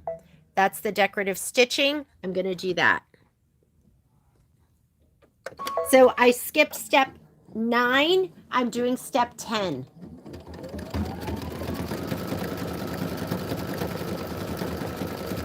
And it's just on the top.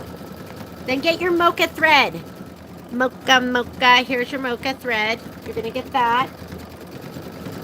Mocha. Okay, and that's going to do bread detail. I love bread. So, I was totally a theater kid.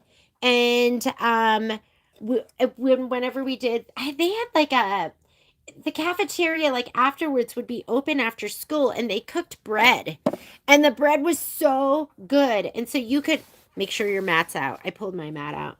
I can't remember how much it was. It was cheap. I mean, I was in high school in the 80s.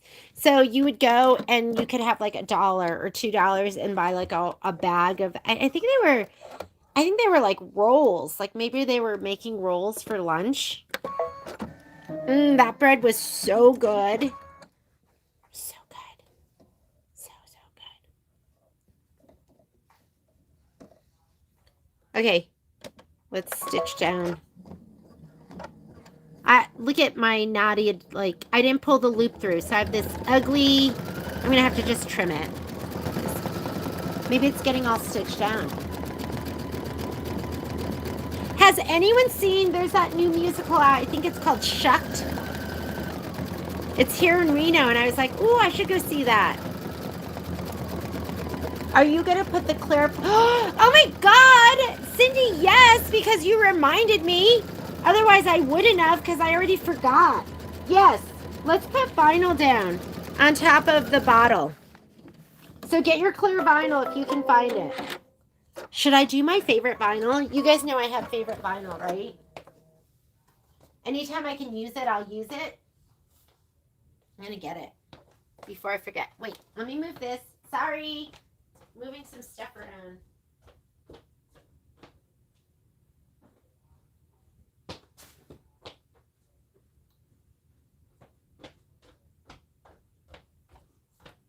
This is my favorite vinyl because it makes everything look magical. So we'll see if this looks good. Maybe it might be too, it's got like a prism in it. So if that looks good, I'm going to lay that down. But then I worry that my other bottle is going to be so plain. Plain Jane. All right, here we go. We just did the detail. Now we're going to put in mercury. So put in your mercury. I think you're going to have to put the vinyl down before you do. When do we have to put the vinyl down? Let me think about it. We might put the vinyl down when we do the tack down. So we'll put, we might have to do that tack down stitch. Sorry, just looking for my mercury thread. Can't seem to find it. Oh, it's right here. Thanks for the reminder, Cindy. I seriously would have just gone on autopilot and forgotten it, but I think the vinyl on the bottles is so cute. So we're going to do it. If you want to just do your clear vinyl, the vinyl that is my favorite, there's an affiliate link for that. So I think it's called iridescent vinyl. I just get it from Amazon.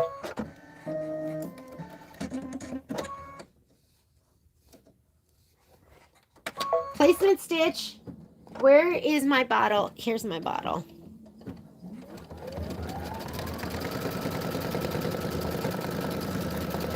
Don't you think we're going to put this down, fuse it down? We are, and then we're going to put the vinyl down and then trim close to the stitch, and then it'll do the tack down. But let's do it. So that's not in your book because we just discussed that and thought, oh, it would look really cute if it had vinyl on it so it looked like a bottle and it was shiny. Matt, where are you? Oh, here it is. Okay. Gonna slide this under. Gonna use my, whoop, you moved.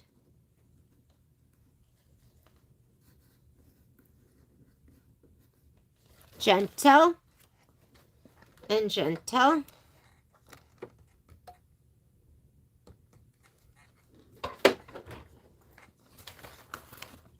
Okay.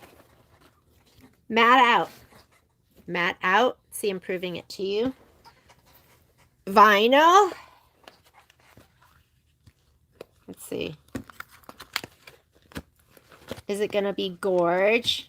Oh, yeah, we got to do it. We got to do the iridescent stuff because it's unbelievable. I've been just like laying it down and just stitching it. So here's the tack down. Let's go ahead and do the tack down. Make sure your mat is out. I'm not even going to tape it. I'm just going to put it down. And I'm leaving in the mercury. So this would be the tack down for your fabric. If you're doing the vinyl and the fabric, you could do your, you can do them at the same time.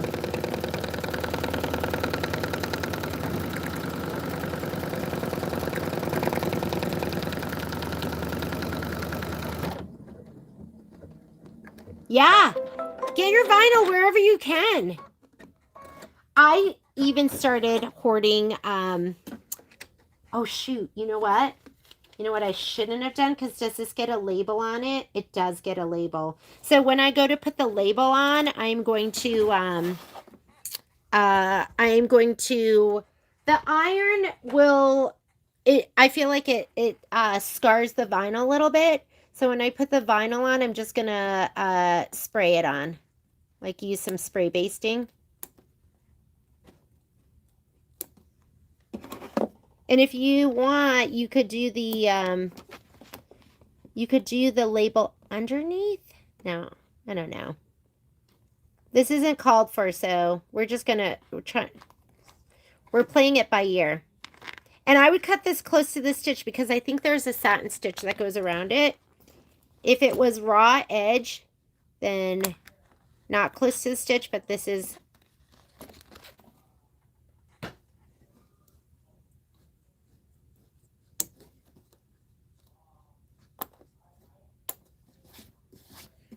Is that like cool? Do you see it? Looks like it was elf magic. Elfin magic. All right. What's the next step? So I have my vinyl down, tacked down, the bottle satin outline, and it wants that to be in mercury. So I'm just going to go ahead and hit start.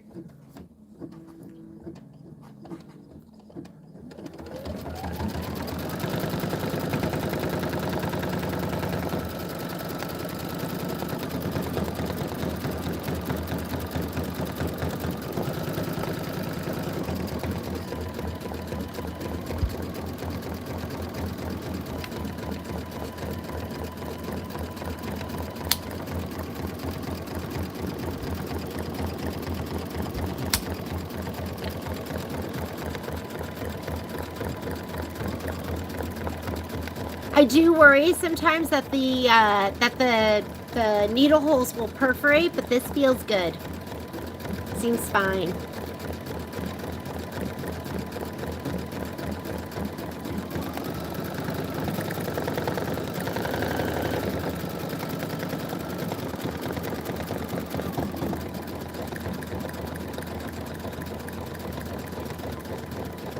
So we're doing the bottle satin outline. Then we're going to use aloe, and we're going to do a placement stitch for the label. This, if you pre-cut it, you're looking for this fabric. It's the linen texture, and it should look like that.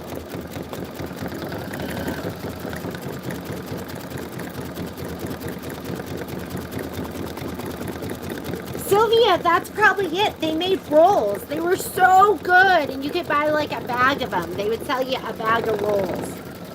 And of course, we'd be starving because we would have just been there all day, and we would just buy bags of rolls and just eat those.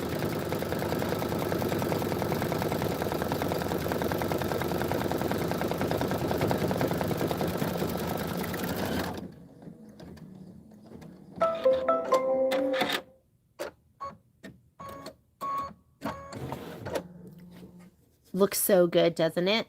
Okay, placement stitch. Put in your aloe thread. Where are you, aloe?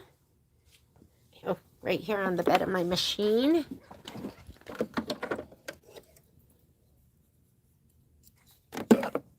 This is your placement stitch for the tag. And I'm not, because I looked at my beverages, because I did use my iron to press the pieces down on my beverage bottles. I'll show you, because you can kind of see where the iron was set down.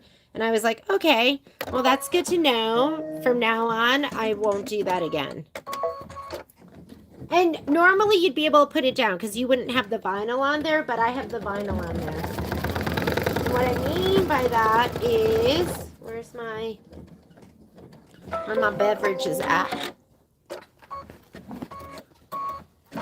I mean, if you just look at them, you can't really tell. But if you look at it up close, do you see that? Yeah, you see it. There's my iron mark. So I wouldn't press them with the pieces on. That was a live and learn moment for me. I'm going to give this a little shot of spray. And then I'll lay it down. But if you don't have the vinyl on there, you're just going to press it down. Perfect. Okay, next step. He is cut and ready to go, so I am going to skip the next step. Next step is tack down and trim. If you haven't cut yours to size, you're going to tack down and trim. I'm going to do that step where it's going to do the decorative stitching around. I'm going to have my spatula ready in case I need it.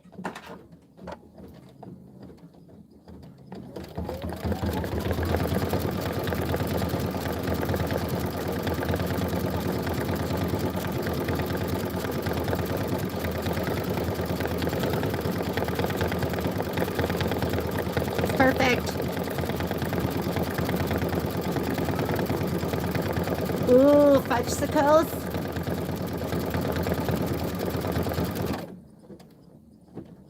Oh, is there a little... Oh, here. This piece? Got it. Thank you. Get them out of there. All right, we're going to do the lid fill in J, which is buttercup. Grab your buttercup.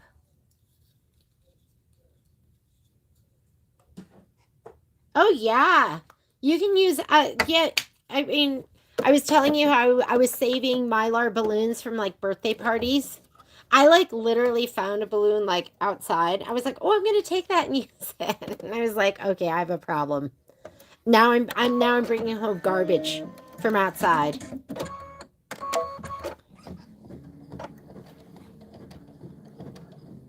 Okay, stitch the lid fill and then you're going to use butter to stitch the lid detail.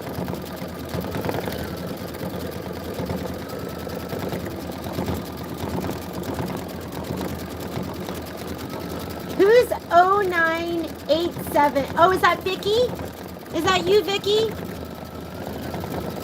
Hopefully you learned something here, right? I mean, we're just stitching, but hopefully.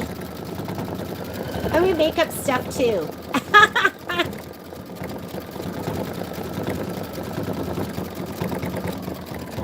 Today you will be learning the technique of making it work.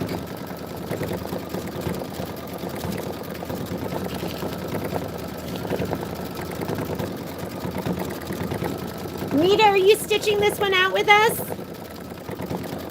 And this didn't call for the vinyl. We just talked about it. Now we just put it in. It looks cute.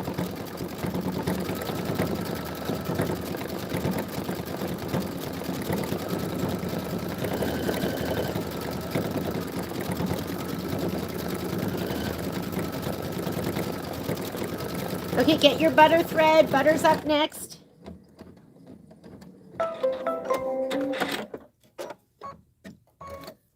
I'm a pretty, like, stick to the instruction kind of girl, and I make a couple of changes here or there. Because I'm always scared that I'm going to make a change and I'm not going to like it. I am queen of buyer's remorse. Especially when I'm remodeling. When we did our kitchen in our old house, they showed up with the countertops, and I saw it, and I was like, I hated it. And I ran outside to the car and I called Patrick and I was like, this is not the countertop I ordered. He's like, that's absolutely the countertop you ordered. I was like, okay, I'm going to go with it. And it was okay, but I didn't love it. So I hate remodeling and I hate making big decisions that are expensive.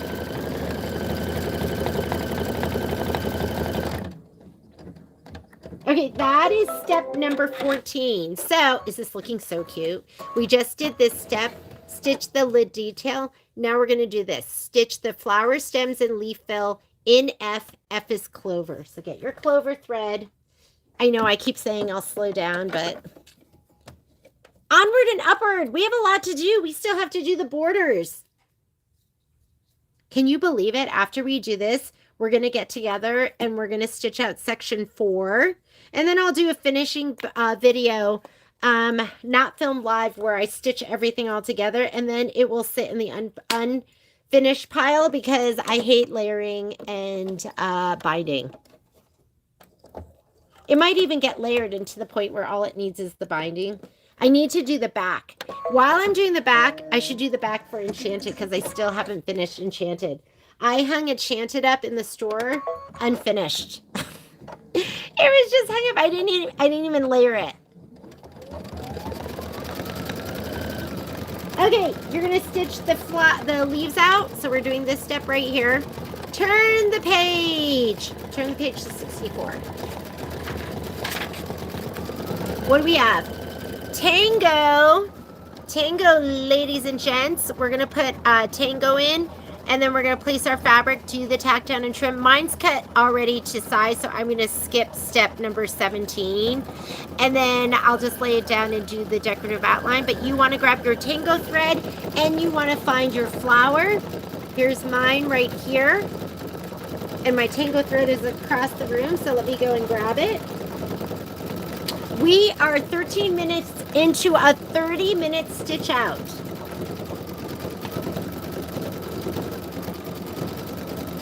I might film the other part and load that.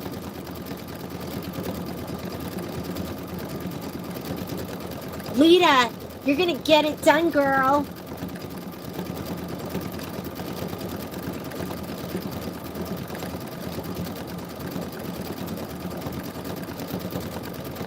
Oh my God, Tina, I hardly ever stray outside of the norm, the regular instructions. Because then I also don't want to do something and it doesn't look good, and then you guys do it with me, and then you're like, well, that was a bad idea Jeannie had, and I shouldn't have done it. Oh, that's kind of why my red, white, and blue isn't done. I was like, you know what? I'm going to use variegated thread here. And then I stitched it out. It looked so bad. I think I ended up ripping it out. And so the quilting's not done. I should hang it up anyways. It's almost done. But it's layered and bound. I don't think I put the embellishments on. Where is the link to the iridescent vinyl? So if you go to our website, Marnie, go to our website and there's a tab that says affiliate links. And if you go all the way down to the bottom, we have all of our Amazon links, and there's one for iridescent vinyl. And when you go to that, it's going to look like it's sold out, but so you don't add it to your cart. You click on the link. There should be an actual Amazon link. Okay, tango.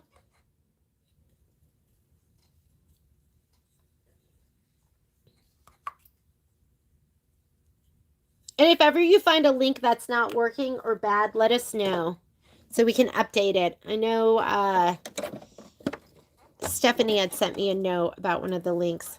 I need a moment to fix it. We have to have our... Oh, no! Oh, Mita. Like, I'm so sorry. When we put down we had a husky for 15 years, and we put him down. I couldn't even talk about it for like a month. They're your babies.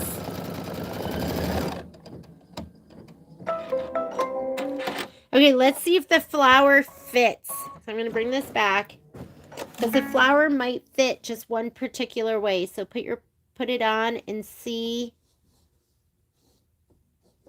That's not it. Sorry if my hand's in the way. So I'm just going to keep flipping it until... Ooh, could I be that lucky? I can't tell if that's...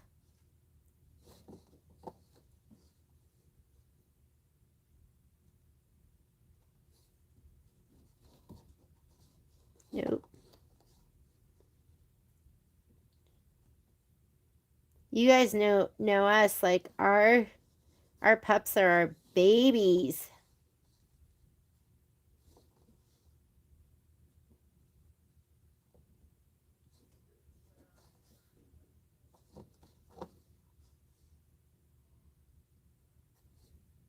I got it. Okay, there is a particular way it fits on there. So I'm going to go ahead, put my mat under, make sure that it is on there perfectly. I'm going to put my pressing sheet down on top of it, just so that I don't fry I'm going to be careful of the vinyl right here.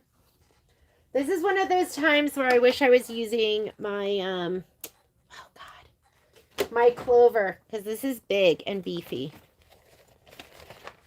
I'm going to put this down. I'm going to double it up over the vinyl. Whoops, sorry. I need the...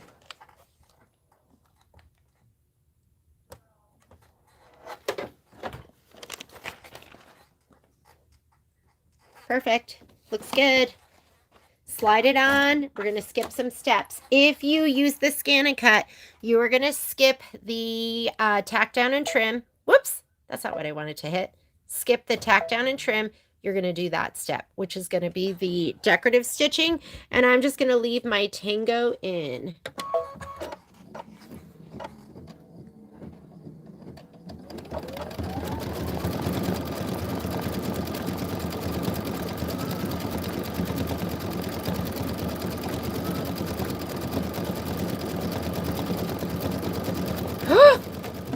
My mat. Oh, I pulled it out. Ah, got so scared. It's out. Thank you so much, though. I don't even remember pulling it out, but I did. Ah.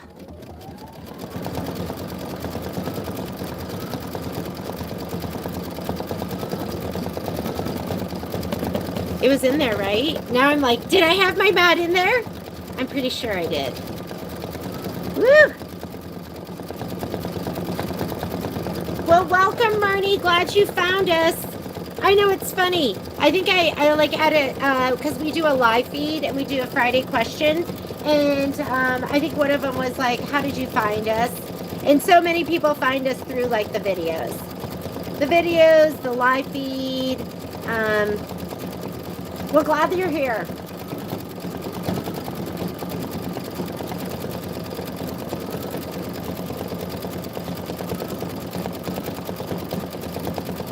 Okay, after you do this,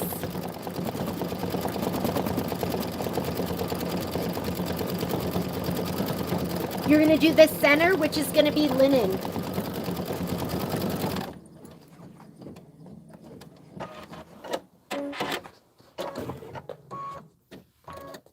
I'm such a huge animal lover, so lots of stuff that comes up, you know, anytime. When I was going through my cancer treatment, there were times where I would be down in the dumps. And I would watch like Instagram reels and like funny ones, and then it would like I would just get my mind off of what I was going through. But I have a lot of videos that come up just about animals. I'm just a huge animal lover. And I imagine some part of my after like retirement days, it'll be spent with animals. I keep telling Patrick, I go, I want to foster, and he goes, I know what that means. Like, there's no way we're going to be able to foster and not take in.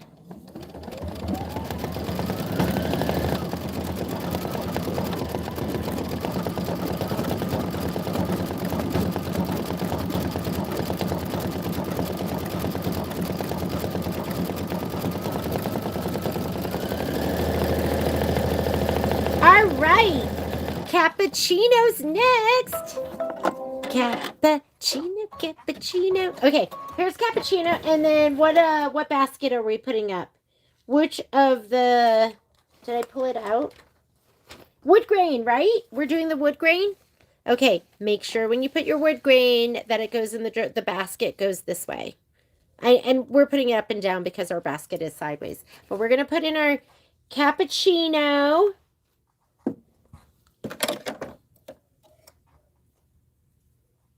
I don't know what I'm going to do. Like, part of me wants to volunteer at the shelter. And then, you know how you can go and, like, take the dogs out, take them for a walk. But that's going to be hard. I don't know if I'm going to be able to take a dog on a walk and then bring it back and put it in a cage. It's going to have to go in my car and home. And then I keep thinking, oh, maybe I'll foster. We'll figure it out. All right, here we go. This is your placement stitch. Go ahead and do your placement stitch. I would be a total foster fail. So I'm like, Patrick and I are going to have to buy a farm, and then I'm going to have like 800 dogs. I'm going to give this a little shot of spray.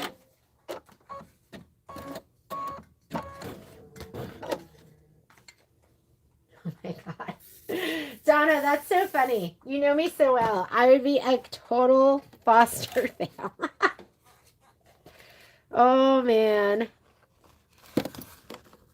And then, okay, I'm reading this book, and I can't even tell you what the title is, but it's about turtles, and like a place, like just about turtles and rehabbing turtles. And like I read this stuff and I'm like, oh my God, I need to move to South Carolina and help save the turtles. There's just not going to be enough hours in the day. Okay, this can be close to the edge, but get your little spatula or something so you can kind of hold it down and make sure that it doesn't go over. Foster fail. That is me. I haven't even started yet, and I know that I will be a foster fail.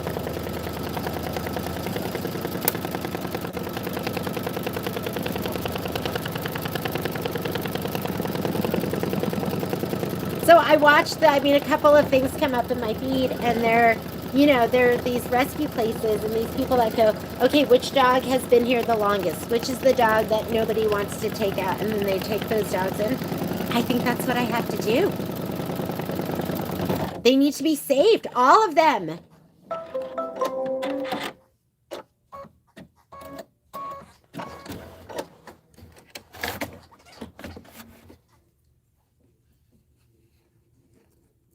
I think it's so sad that people don't like black dogs. If they don't for some reason, people aren't drawn to if they have a black coat. I thought that was interesting.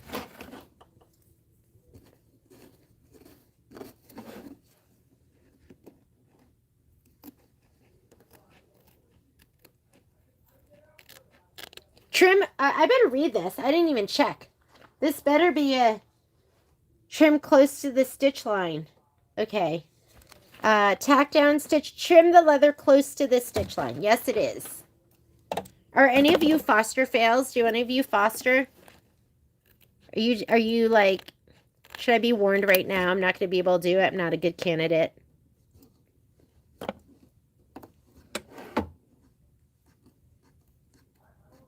Maybe that's what they want, though. They want somebody who's going to be a foster fail, right?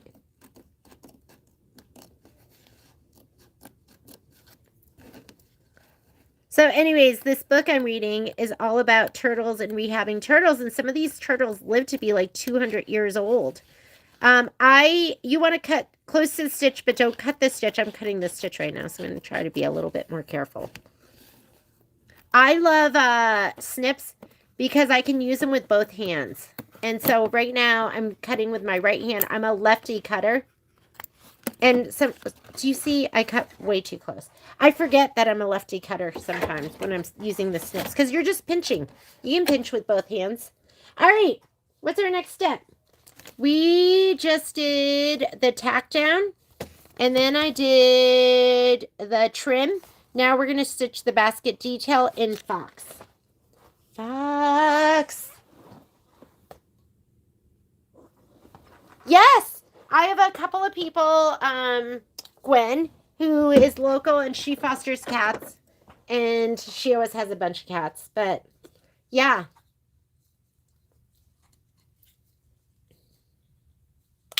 I keep thinking I need to do the seniors.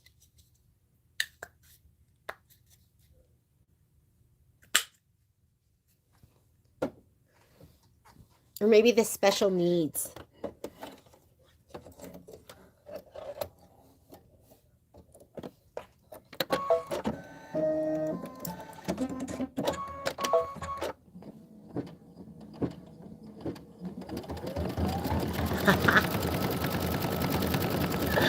I love schnauzers.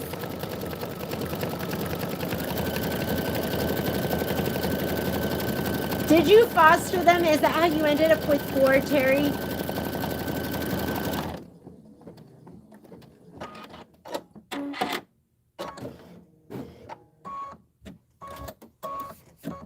This is so beautiful. Okay, look at it. Let's look at it up close. Is that gorgeous? That looks like real wood. So that embellishment just came out.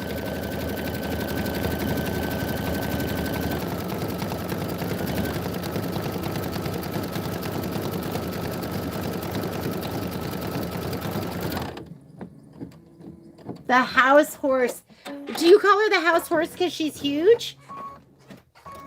Is Maggie big? Oh my god, I love the videos when when there's like a feral cat and then they foster the cat and they leave the cat alone and the cat slowly learns to love the person, because I love a happy ending. Or the dog I just feel like I want to help them.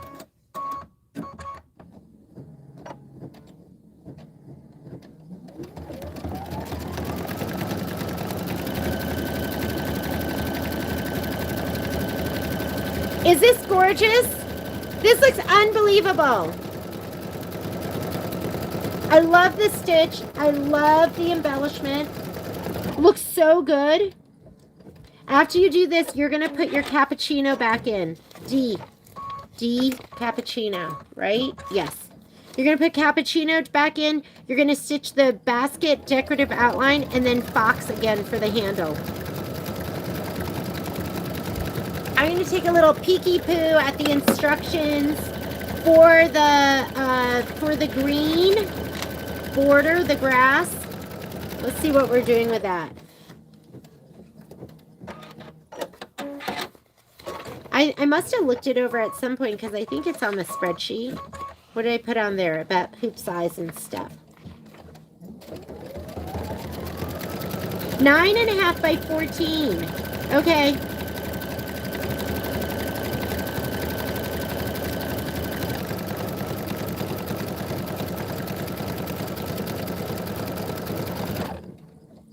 Oh yeah, we're gonna just flip and fold.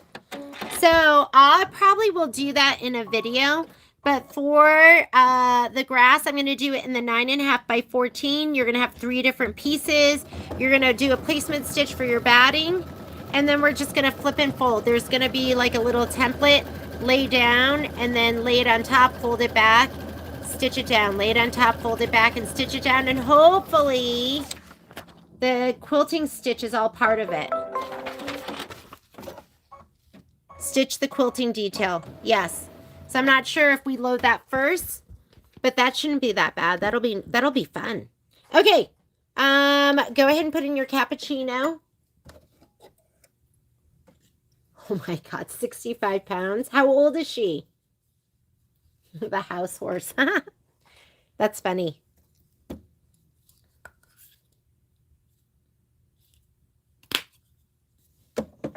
Labs are such nice dogs.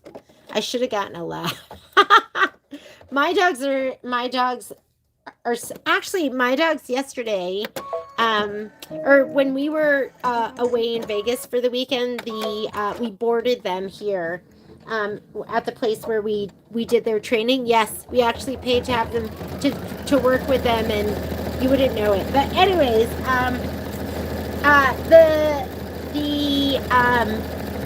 the owner sent us a picture, and it was our dogs with her son, and she said that they were obsessed with him. So they're such sweet dogs. They just sometimes can be a little reactive. Whoop. I'm gonna go ahead and plug in my computer. I think that's kind of like Aussies are kind of known for that. They take a little while to warm up.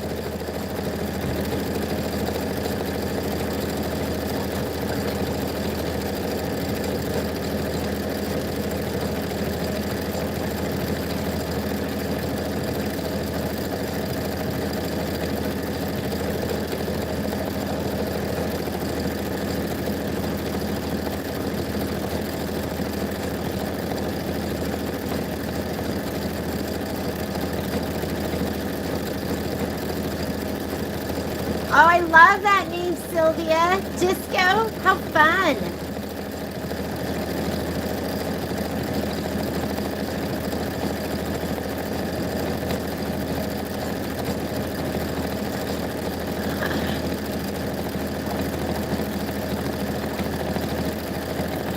Tripod, that's funny too.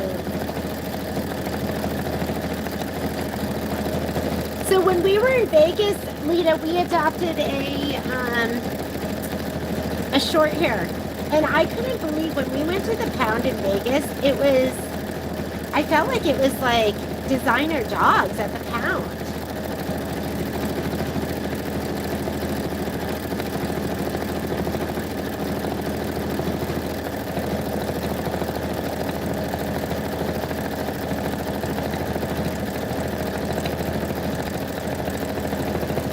This is so beautiful.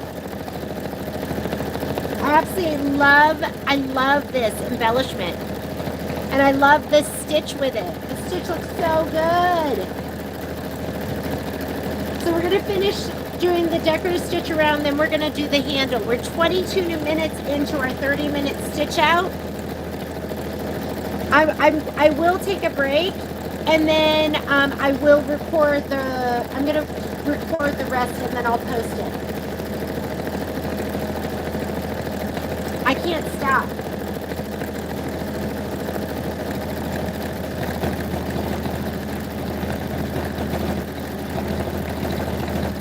I think the problem with the puppy energy with an Aussie is it goes until like 3. Poppy nearly killed us.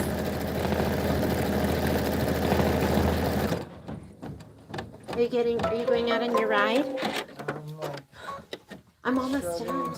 I'm almost done. You and I can.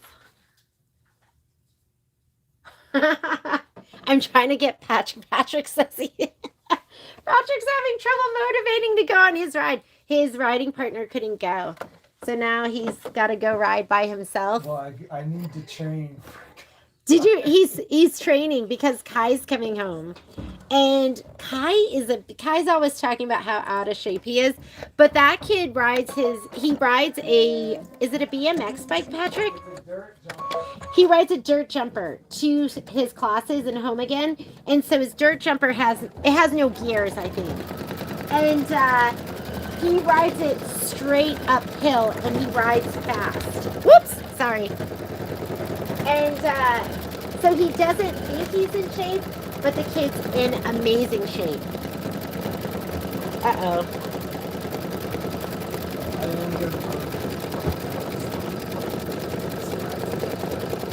Well, I can't. I'm going to tell you I'm sad that you're going.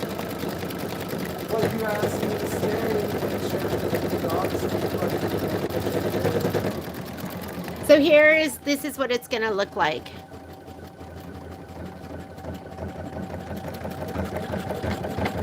Except ours is going to be elevated because we have vinyl on the bottle.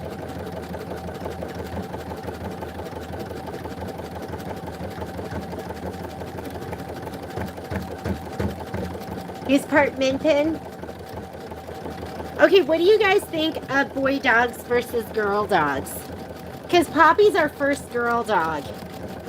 And that could be cats too. Like, what do you think of a girl cats versus boy cats? Because I gotta say, Momo's pretty whiny, but he is so sweet. I mean, look at him. Look at him over there. And Poppy is pushy.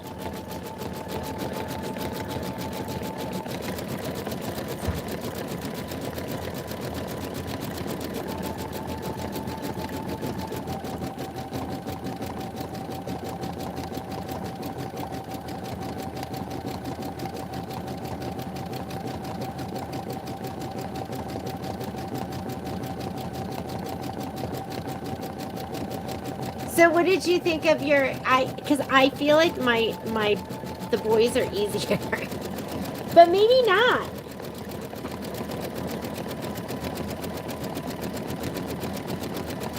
I know for sure that, look right here. That doesn't look very pretty. I wonder if that has to do with the vinyl or if something's going to happen over there.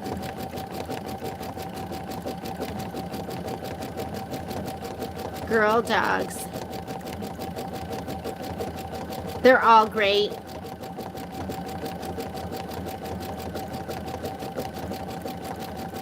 I feel like Poppy's naughty, but she's so cuddly. So she does something naughty and then she comes and cuddles and then you can't be mad at her. So I have a little bit, I don't know if you see this, and I don't know if that has to do with the vinyl, where I feel like it didn't stitch all the way out. And I don't know if I'll have to fill that in like manually, or knowing me, I'll just leave it. Okay, let's go ahead and put in, what's next? So we just did the handle, and now we're going to go back to cappuccino. Where's cappuccino?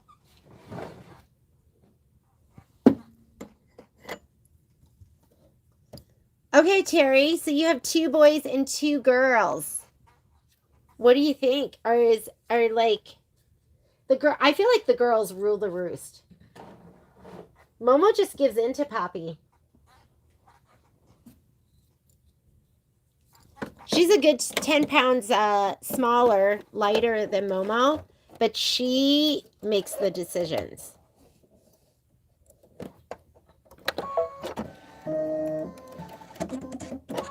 At this point, Momo won't take a treat first. Poppy always, and I don't give it to Momo first because Poppy will go after it. Mita, I'll let Patrick know. Didn't.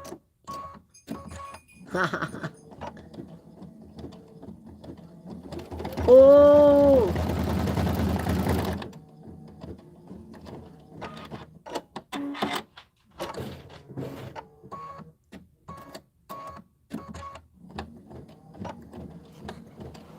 Okay, let me let Pop.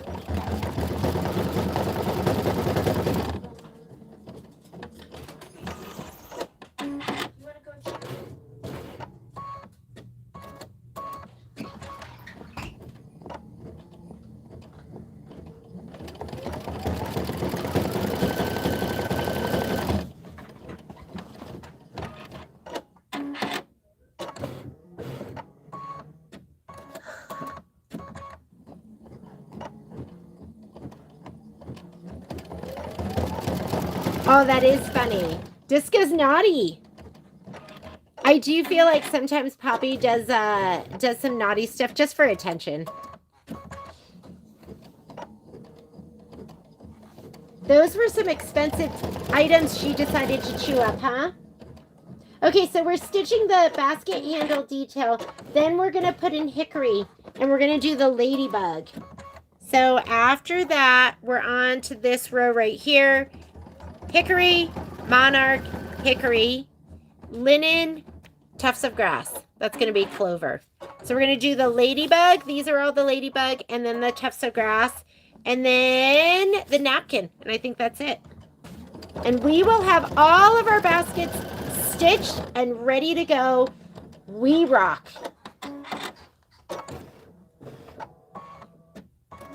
Although, how many of you are done? I know some of you just sat down and stitched this out in like 2 days. Girls are the boss.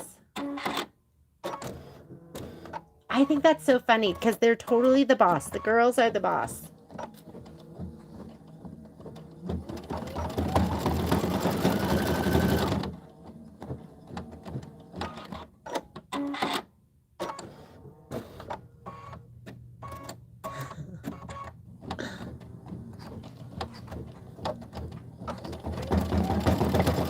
Renata, there's some boys that are just meant to be surrounded by girls, and they handle it well.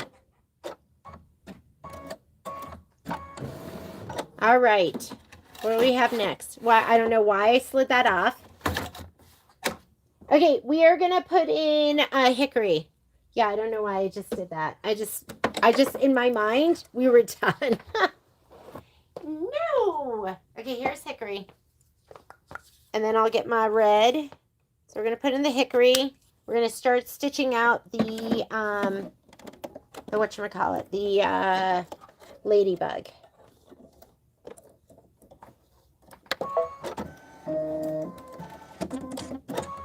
If there's a loop, pull it if you can.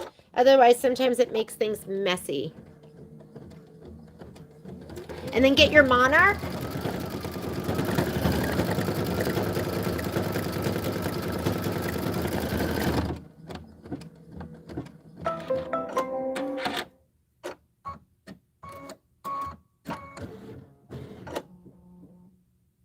Oh, so did you restart it, Cindy? Like anytime I have like a sewing issue, if something messes up, all just in case it started stitching in like one spot and it wasn't able to move freely, I will turn the machine off and back on again so it'll recalibrate. So it's just worth it. Instead, and I don't know if you started over, but it's worth it just to turn it off and back on again. Hit your save button, make sure you saved it. Make sure you look at your stitch count so you can get back just in case it should resume. Yeah, I have a little bit where it didn't stitch totally right around the whoops. What I needed to hit my thread button. Normally, I mean, sometimes I'll go back. This is one of those cases where it started to stitch and I want all the stitches. That goes forward to the next color. This will go to the beginning of the color that we're on. I think it just did like 2 stitches or something. It didn't do much.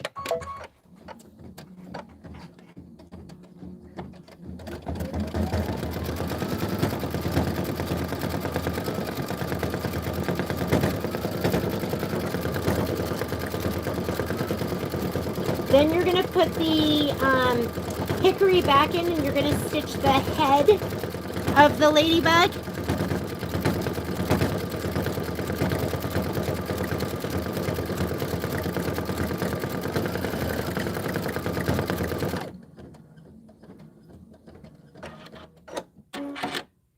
And if you don't want to stitch, I'll show you.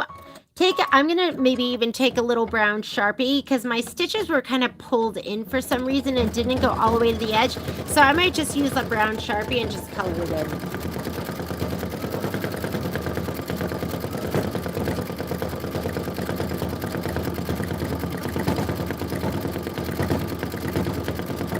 Ooh, what's that? The show and tell quilt? I'm gonna have to look that up.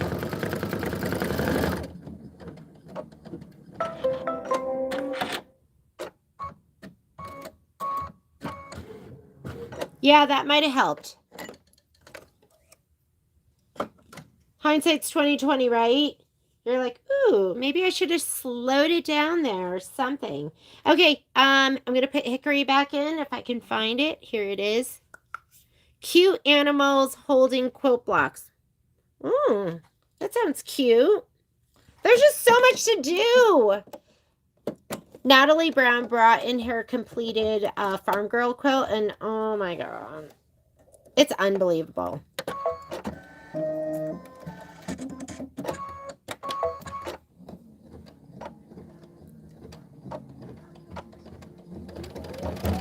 So much to do.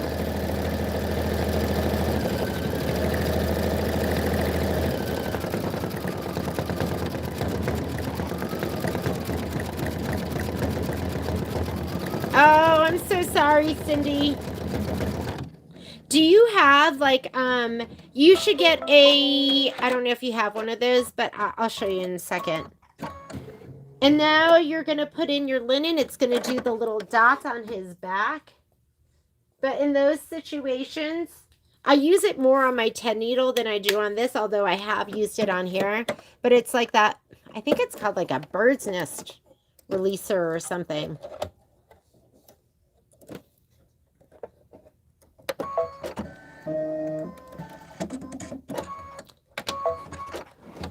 Dots.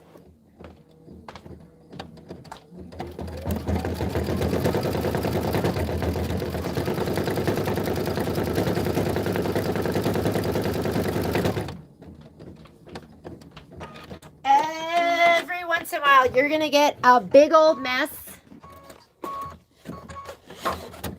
And so I have this. And I think we carry one at the store that's made by like OESD. The bird's nest. And It's like a long sticky thing with a blade on the it looks like a martial arts weapon. So I mean it reaches. So you can just lift this up and like literally saw that bird's nest out of there. So every once in a while, most of the time I'm around. So hang on. I'm there to catch it if something's going awry, and it has like a hook in it too. I've never used the hook, but this thing is a lifesaver, and I like that it's on this super long sticky stick. So that's what I'll use if I get anything that's like stitched down, or and then if it's stitched down like that, just go. It's knocked. It's knocked off a calibration. Start the machine, turn it off and on. Add it to your cart. Yeah, because that could have helped, right? Because it's long, like it's long. So I mean, you can see it in relation to the hoop, so you can get to that bird's nest if you get one. Clover. For a second, I was like, why am I grabbing this green thread? We're gonna do the tufts of grass.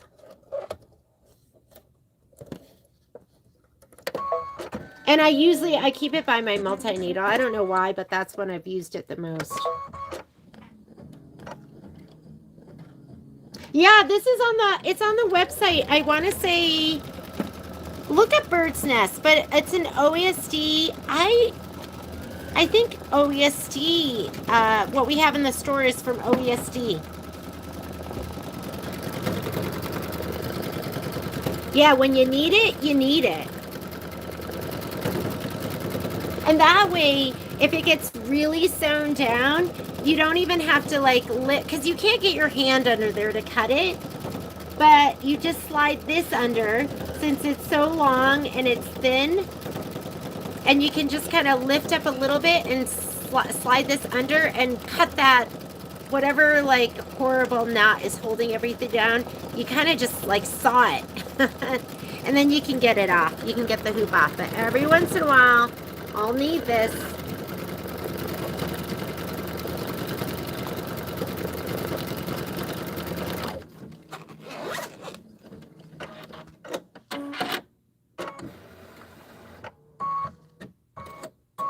Yeah, you can't get your hand under there.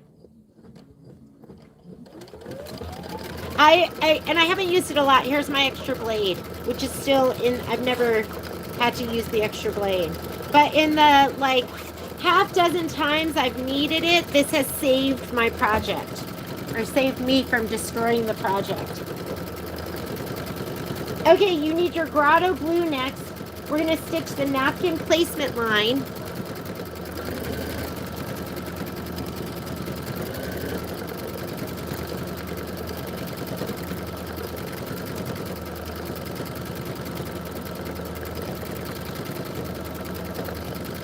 Oh, did it? It came with it?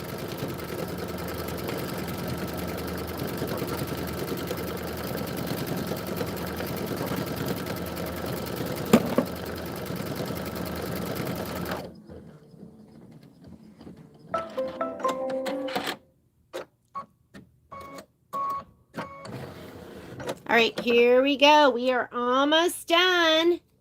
Meet, are you stitching with us?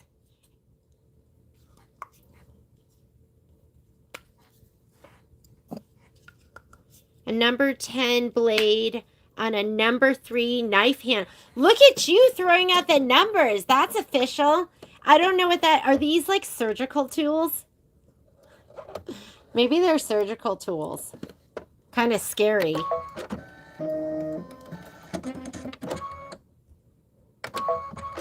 Okay, and I'm not pressing this. I'm just going to lay it down so that, hang on, let me get a piece of paper. Here are my new measurements for country blooms. Okay, so like if this is center here from corner to corner, right? I'm going to make it go down just a like I'm going to go just below the corner. Like this is exaggerated, but instead of sewing corner to corner, I'm going to sew like right below that so that this folds over, or else you could leave it. You could do it so it's like, you know, so it looks like a real napkin. Okay, there's my placement line. Right side down. right side down because you're going to fold it over. And there's corner to corner. I'm going to just scoot it up the tiniest bit. Let me look.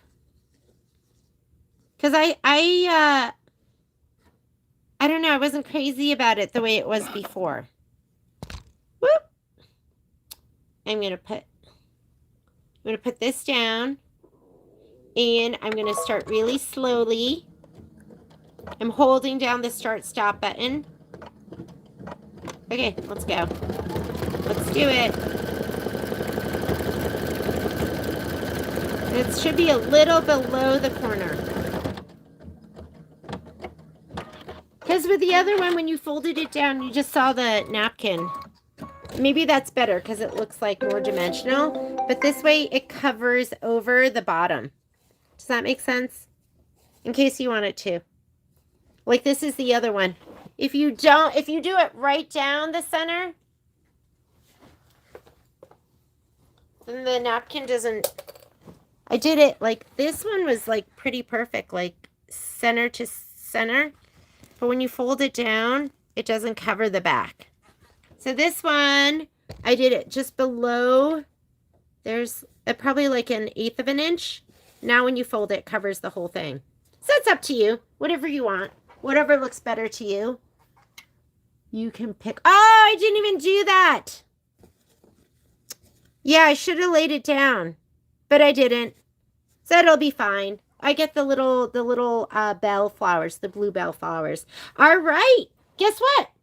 That's all 3 baskets. So all 3 baskets are done.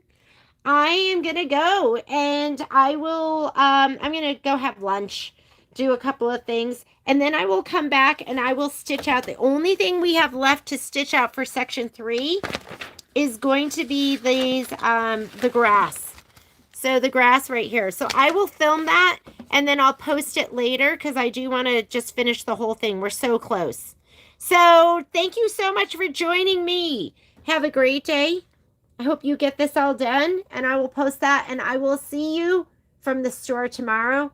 We'll talk to you later. Bye, guys.